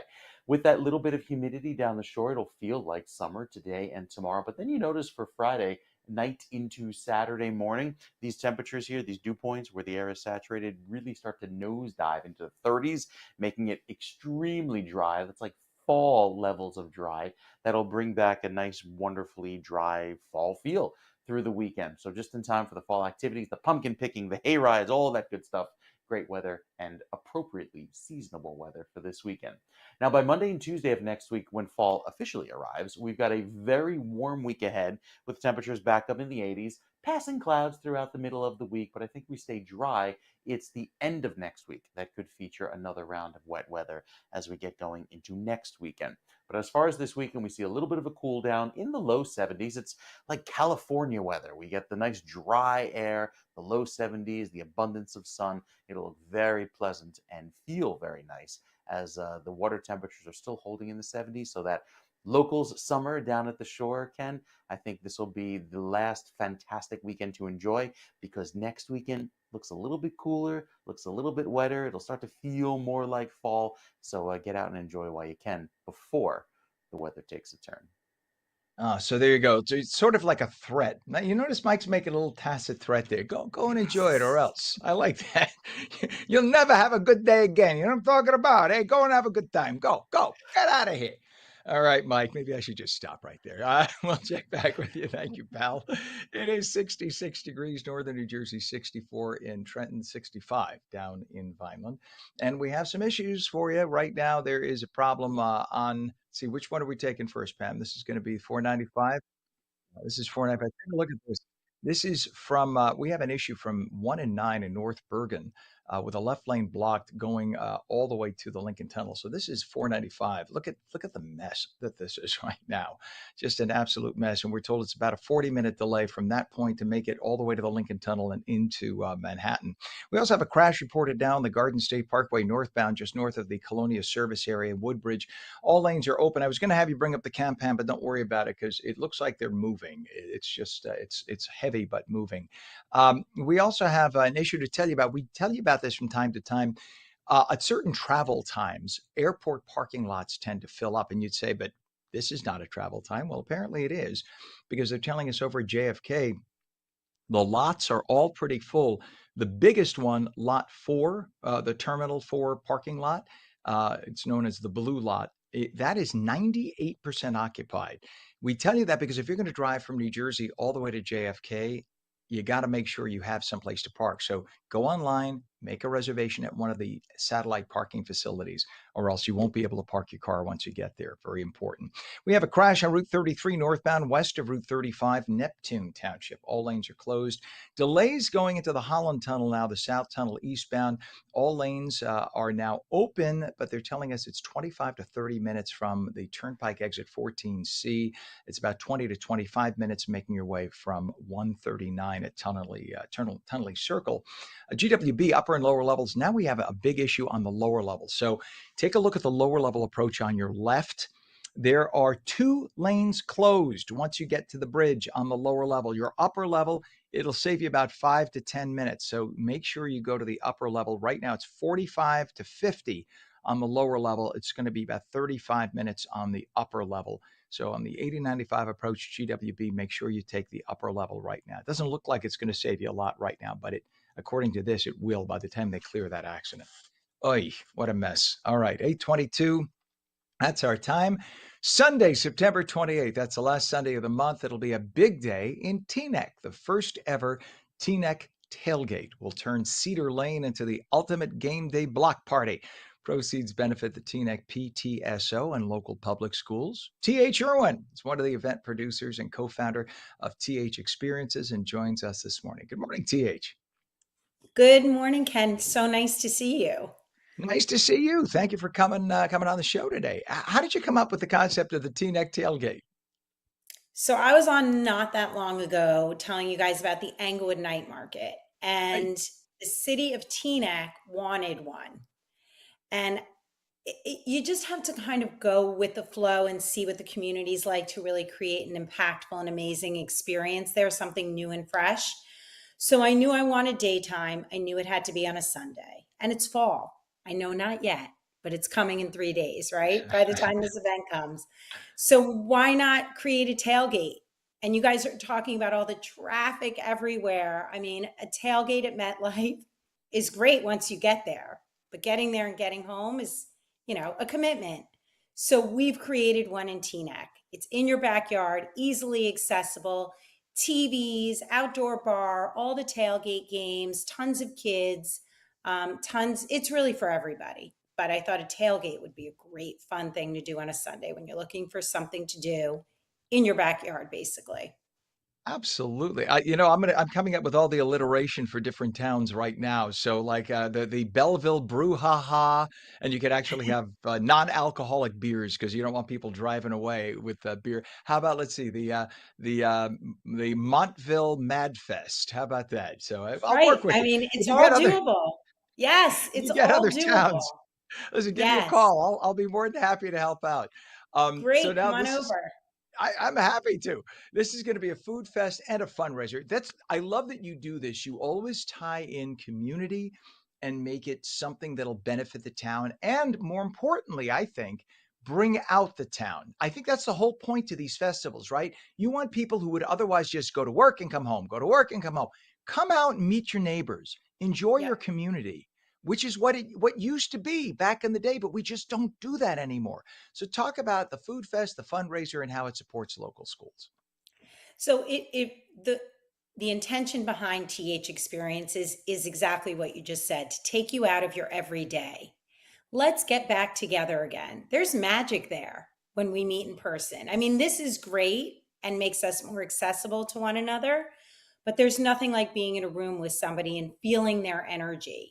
So I have partnered with the Parent Teacher Student Association in Teaneck, the president, to incorporate Teaneck schools.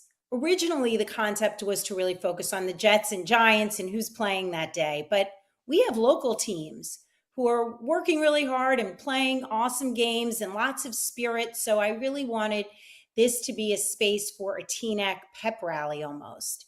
So around 2:15, in between School of Rock and our country singer Nick DeBarry, we have the cheerleaders, the flag twirlers, the football team, the soccer team, the track team, all the high school sports and peewees coming down Cedar Lane with a marching band leading their way. I mean, how great is that? And in between our country singer, we have the Blue Chip Chorus playing.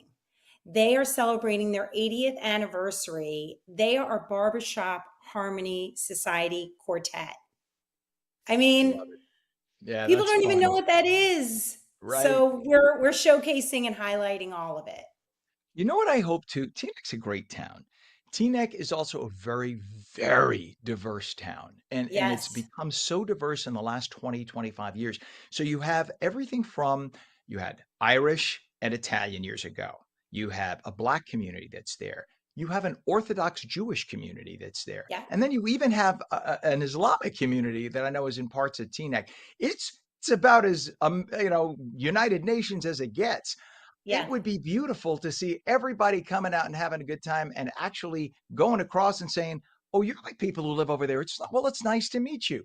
As the late great Charlie Kirk would say, it's when people stop talking that bad stuff happens.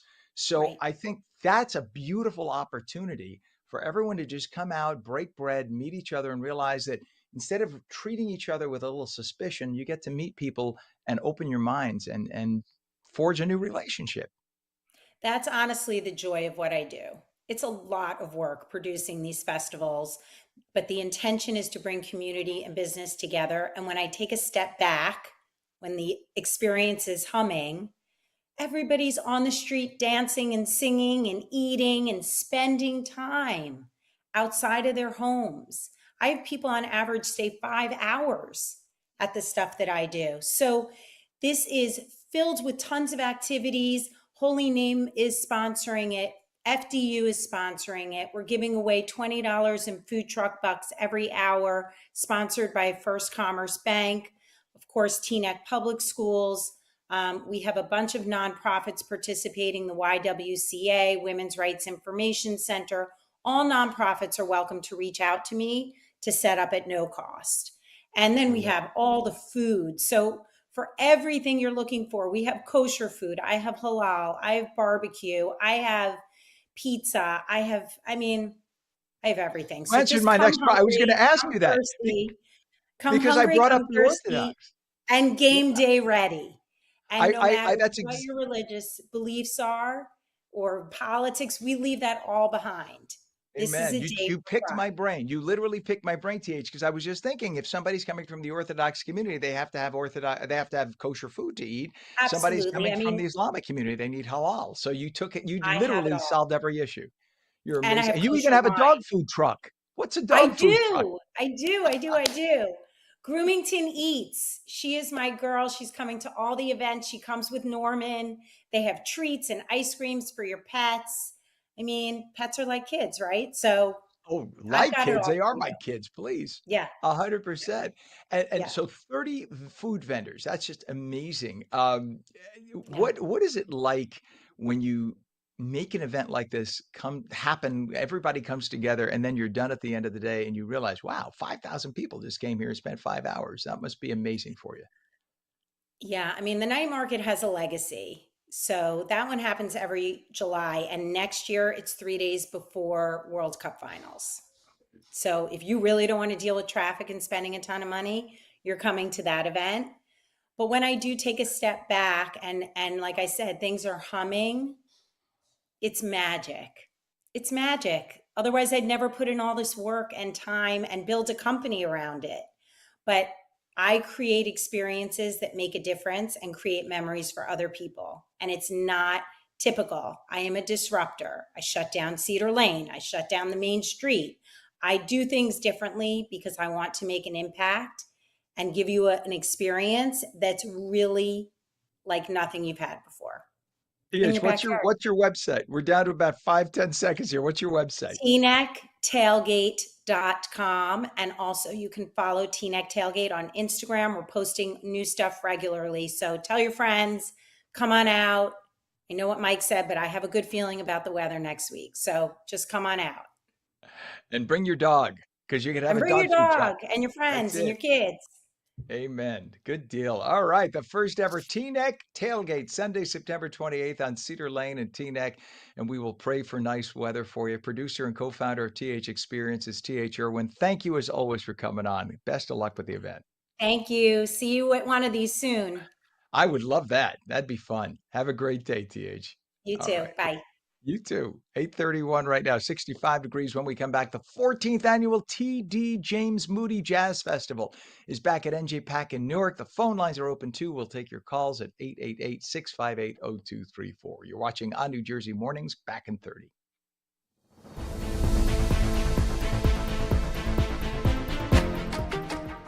Hi, I'm Jeanette Hoffman, host of Energy Matters. Join me every night at 6 p.m. where we're discussing energy affordability, challenges, and solutions with stakeholders and elected officials. Join me weekdays at 6 p.m. on Energy Matters on ONNJ.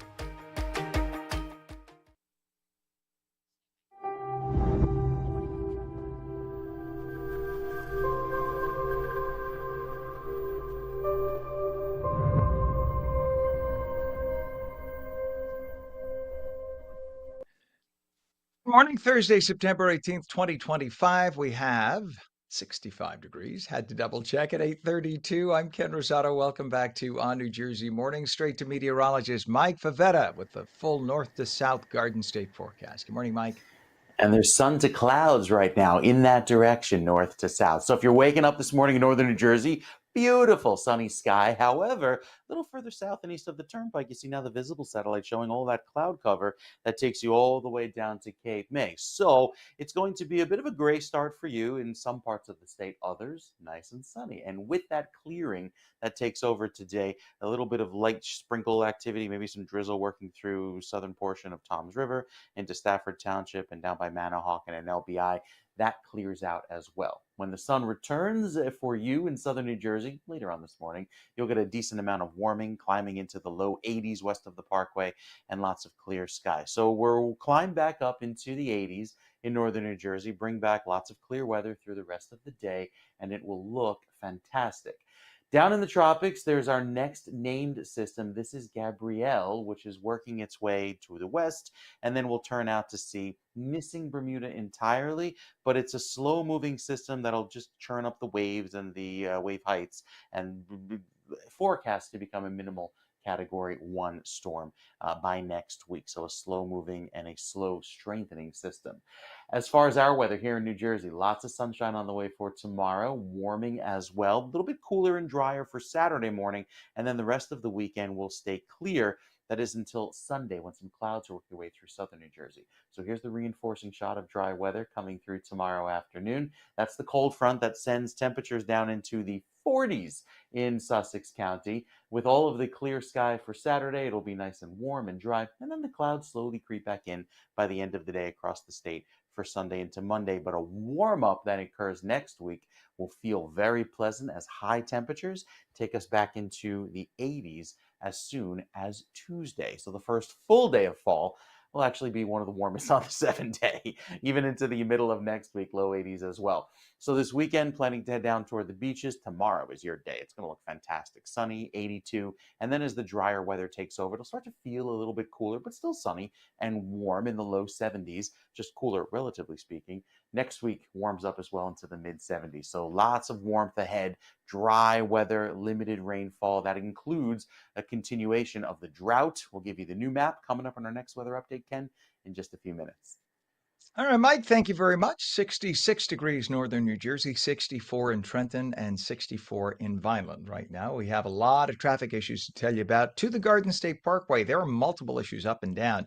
This one you could see right here, we have a crash actually on the Garden State northbound, north of Colonia service area in Woodbridge Township. All lanes open, but it's causing a little bit of a volume delay. You could see as people rubberneck as they pass it. Staying on the Garden State northbound, exit 83, US 9 north in Toms River. That is also because of a crash, some slow issues through there. And we have delays on the GSP northbound from north of Colonia service area. And that is in Woodbridge to exit 140, Route 82 in Union. All lanes open, but that is a 7-mile delay. So up and down the Garden State, we have issues. A lot of it has to do with earlier rain as you head more to the south, but there were some overnight spritzes to the north as well. We have a problem on Route 33, a crash northbound west of Route 35 in Neptune Township. All lanes have been closed all morning on Route 33 in Neptune. Beware of that. And as you make your way across the Hudson River crossings, the Holland Tunnel right now is just a little slow coming off of exit 14C on the New Jersey Turnpike. You got a bit of a slowdown there, but it's going to cost you about 25 minutes in total to get into Manhattan from the New Jersey Turnpike. Lincoln Tunnel, about 30 minutes. And as we look at the approaches to the GWB upper and lower, your better bet is the upper level on the right coming from 8095. Look at the two right lanes all the way.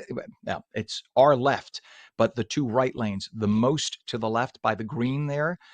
The two right lanes are closed right now, approaching the lower level of the GWB. So your lower level is a mess. You're going to save 10 to 15 minutes approaching the GWB on the upper level. Still going to be about 40 minutes in, but it's going to be 50 to 55 minutes in if you take the lower level. So head for the upper level or take the Lincoln. That is your better bet right now. 8:37 is our time, and the 14th annual T.D. James Moody Jazz Festival is back at NJ Pack in Newark. Newark is just a great jazz town. It is a great jazz town. It's going to be November 8th through the 23rd, and this year's lineup is bigger than ever. There'll be hip-hop icons, jazz greats, and a celebration of Cuban artistry as well, plus free community events across the city. David Rodriguez is the Executive Vice President of NJ Pack. He's here to talk about the festival. Good morning. Thanks for coming on, David. Good morning. Good to see you again, Ken. Absolutely. A pleasure. This year's lineup is packed. You have rising and established artists. So what should folks be looking out for? I mean, the coolest thing about the festival is that it expands the definition of jazz. So most people, they see jazz, they think, oh, I need a sommelier to show up. It's much broader than that. It's all those. I spent a lot of time with Max Roach and Miles Davis when I was younger. And he said there's only two types of music, good music and that other stuff. So this is filled with a lot of good music.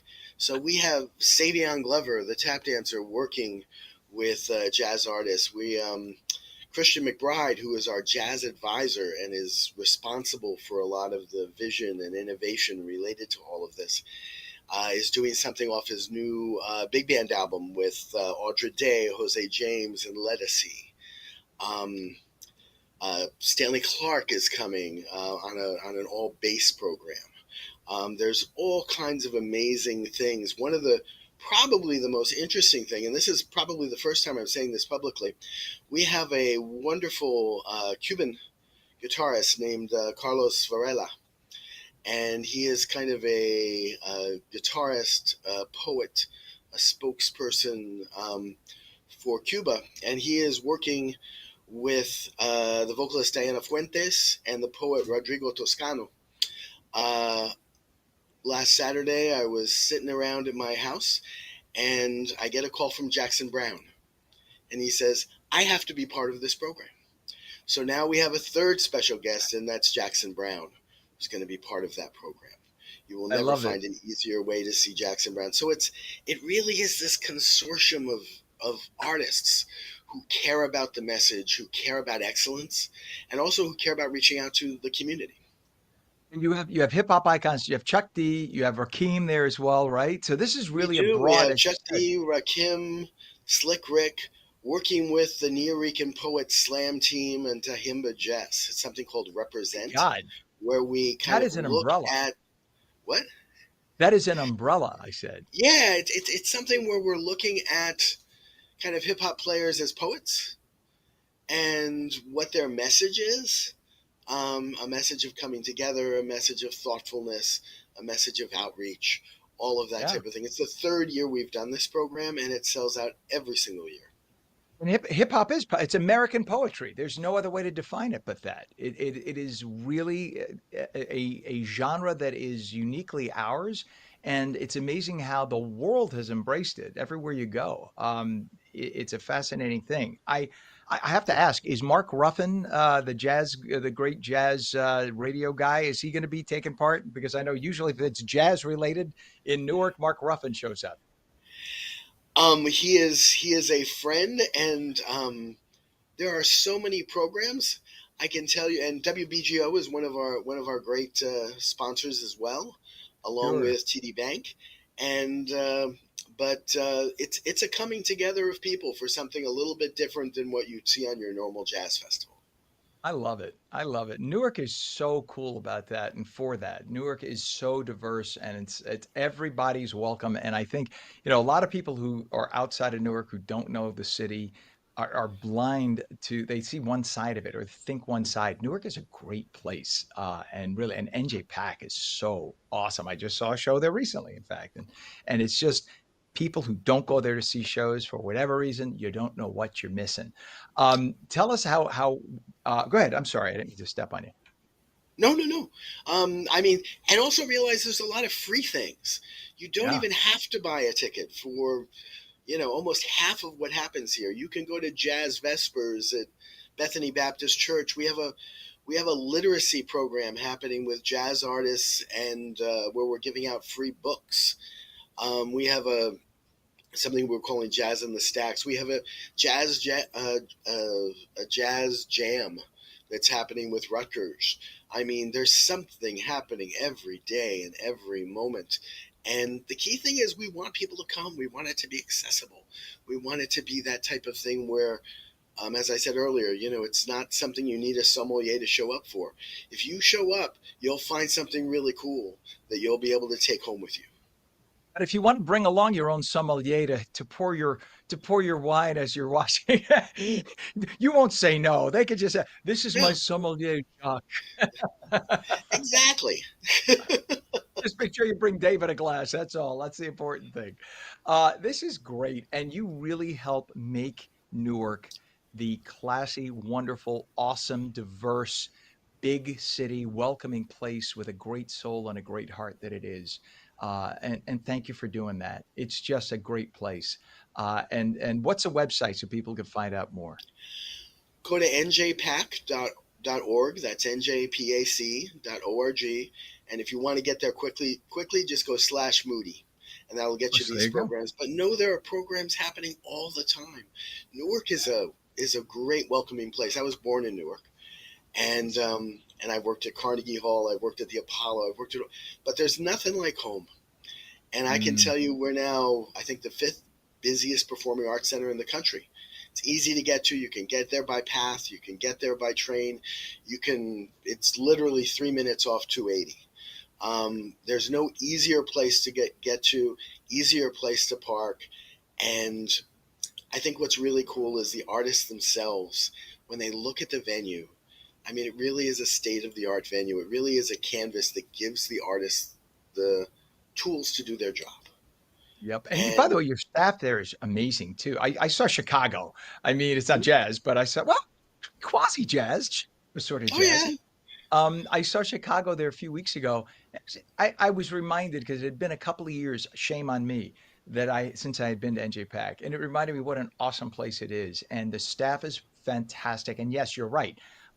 We got in no time, parking right across the street. It was as easy a venue when you compare going to NJPAC versus going into the city. There's no comparison. It was such a pleasure, and then leaving later was such a pleasure. It was a great, and the restaurants in town right near you, awesome. I So mean, it's going really going really down nice. to the Ironbound district, and there will be weekends where Yo-Yo Ma will be in the city and Yo-Yo Ma will be at NJPAC, and the biggest difference between those two performances is that you're home an hour and a half earlier. Yep.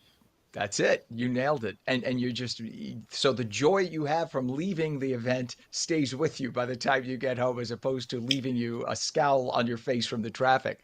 This is awesome. The 14th annual TD James Moody Jazz Festival at NJPAC in Newark. It runs November 8th through the 23rd. And again, it's not just NJPAC, it's all throughout the city. There's all sorts of events. NJPAC Executive Vice President David Rodriguez helping to make the city of Newark the special place that it is. Thank you for joining us. Always a pleasure having you on. I hope I see you next time you're at Chicago or anything else. Give me a buzz. We'll I walk will around do that. backstage. I'm sorry for not doing it. It was a last second thing. So I work for WOR radio in the city too, and they're iHeart. They had told me at the last second. Otherwise, I would have definitely done that. But I would definitely give you a call next. I promise you. Sounds great. Have a great All day. right. You too. Thank you. It is 8:46 right now, 66 degrees, and literally, I'm not kidding, man. If you haven't been to NJPAC, you don't know what you're missing. It is just a state of the art, beautifully built, beautifully maintained place that you need to see. We're going to have a decent day today. Any passing, lingering showers are going to go bye bye, and this afternoon is going to be beautiful. Highs in the low 80s. Meteorologist Mike Favetta will be right back with your Garden State forecast, and we'll take a call for you if you want to squeeze one in. 888 658 0234. You're watching On New Jersey Mornings. Don't go away.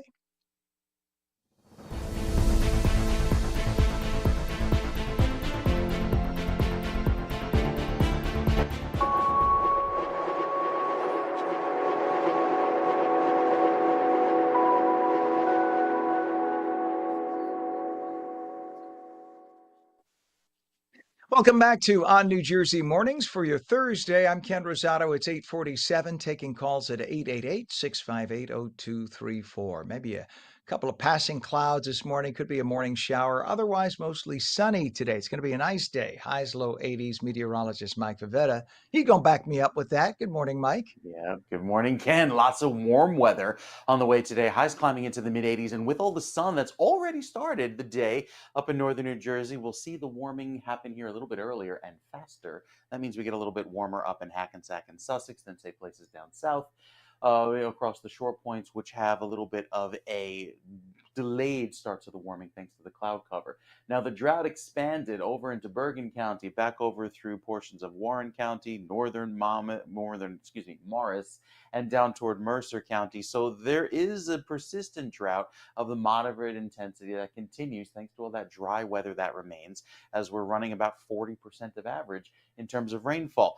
2 to 4 inch of a rainfall deficit from Camden and Trenton, even up through Hackensack, 1 to 2 inch of a rainfall deficit there. So it stays very dry, even though could have our next named system after Gabrielle that comes in. That's working off the coast of Africa, as all of the storms will continue. And even with it, see the hurricane season dwindle from this point forward.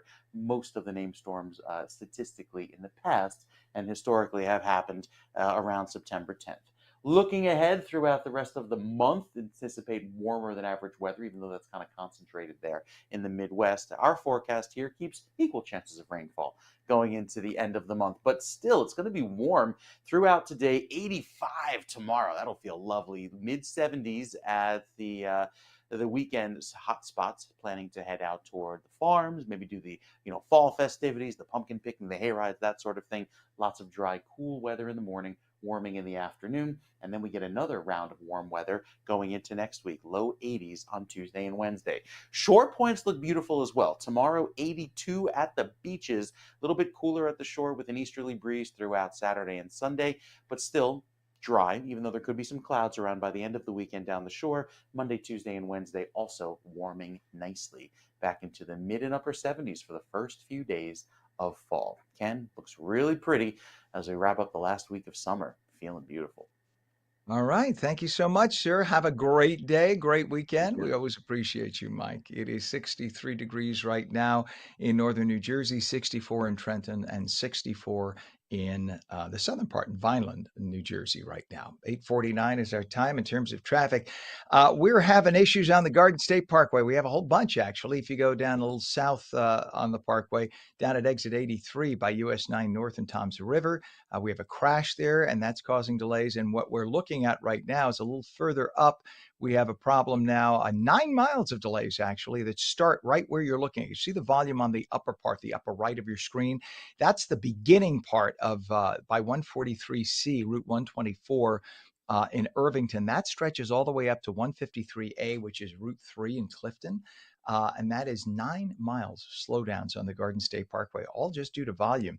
Other Garden State Parkway issues, too. There's a crash on the Garden State northbound north of Colonia service area and Woodbridge, all lanes open, but that's causing a bit of a slowdown through there. Our other issues are Hudson River crossings. They always are issues, but we have real issues now. Apparently, the Holland Tunnel has 25 to 30 minutes because of the approach from 14C of the New Jersey Turnpike. There's just a massive amount of volume there. There was an earlier crash. Over to the Lincoln Tunnel, 495 approach. That's also very heavy, 35 to 40 minutes in with the Lincoln. Take a look at our GWB, upper and lower levels. It is jammed. Why? Because we have a problem on both the upper and the lower levels. So we're told right now, the lower level has the right lane blocked due to police department activity. I kind of suspect I know what that means when they just say police department activity. They don't get into detail, but we'll let your mind wander about that. The upper level has a right lane blocked due to a disabled bus. So pick your poison. They're both a mess. It's going to cost you at least 45 to 50 minutes in upper or lower level GWB. 8:51 is our time. White Eagle Hall in Jersey City is a favorite venue for lovers of live music. And this fall, the historic space is turning up the volume with a powerhouse lineup, including New Jersey's own Sharon Van Etten, the Baseball Project, the Mountain Goats, and Built to Spill. White Eagle Hall General Manager Todd Abramson is here to talk about more of what's coming up. Good morning to you. Good to have you on, Todd. Hey there, Ken. I'm glad I'm not on the road this morning. It's a mess. It's funny, Todd, just to digress for a second. All summer long, when people are on vacation and kids are not at school, we kid because our traffic reports go 20 seconds. The minute school opens, it goes 2.5, 3 minutes. It's just a mess of traffic. But we know that living in New Jersey, we Sure. just hope things lighten up, because what happens is people start by driving back to work and then they get tired of it and they start taking mass transit, and that lightens it up a little. So we hope. Mm-hmm. But people may recognize you because you were at Maxwell's in Hoboken for years, right? So talk about some of the biggest I shows was you at got. Maxwell's for a lot of years. I do get recognized surprisingly, more often than I think I would, but I guess they've seen me around for many years now in Hudson County. That's a good thing. And the Sharon Van Etten, she's going to have a homecoming of sorts. What's it like booking local talent that made it big? Oh, that's great. And you can tell being on stage, the performers usually reference that a lot, how happy they are to be back in Jersey. And if people are interested in seeing Sharon Van Etten next Saturday, there are a very limited amount of tickets left, so they should probably get on it. All right. And you guys have very diverse programming, I should say. You got rock, jazz, K-pop. I mean, K-pop, that's awesome. You even have dance. How do you manage having all those different genres of music under one roof?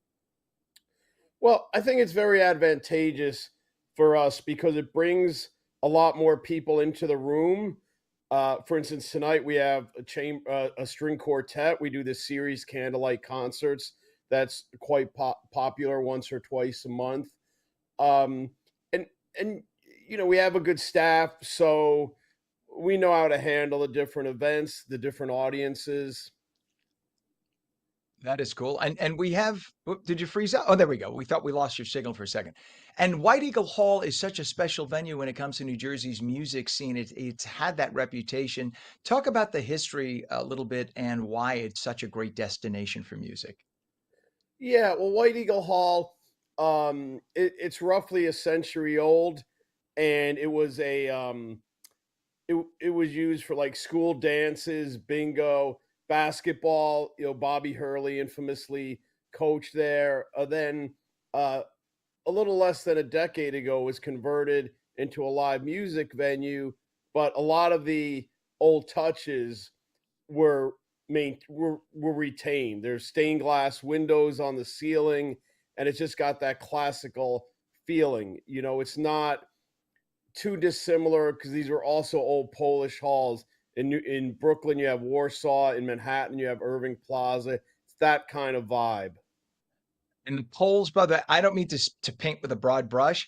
They're some of the greatest builders, and they're into artistry. And so that's why any of the old former Polish halls, they're all done up like stunningly, stunningly. They're amazing craftspeople. So God bless the Poles. What's a Yes. website for people to get more information? Because that's a beautiful destination. White Eagle Hall JC, as in Jersey City, whiteeaglehalljc.com. White Eagle Hall General Manager Todd Abramson, thank you so much for joining us this morning, and come back again. We'd love to hear more about White Eagle Hall.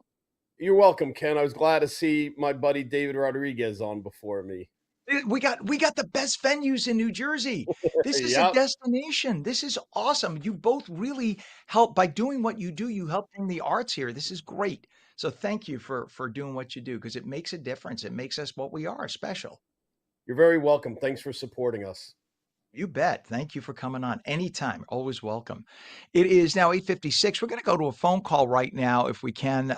We invite your calls at all times, 888-658-0234.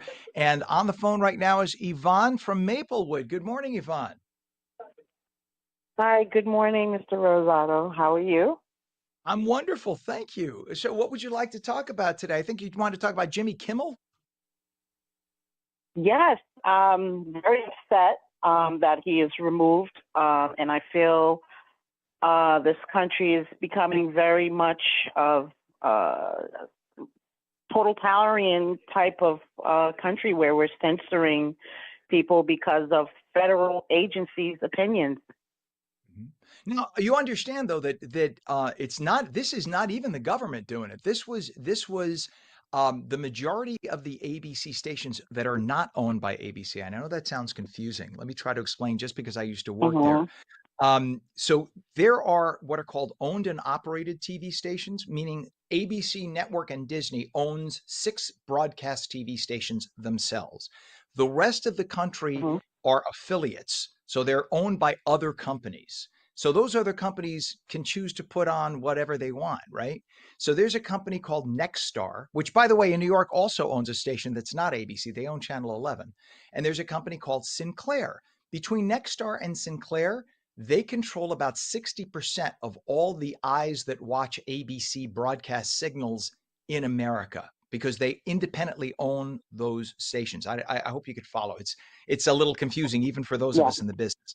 So they Mm-hmm. chose not to have Jimmy Kimmel on anymore. And ABC Network said, well, if 60% of the country's not going to watch it, we're spending a fortune on this show. It almost doesn't make sense to continue. For what it's worth, I think Jimmy wanted to leave the show anyway within a year, but he wanted to leave on his terms, obviously.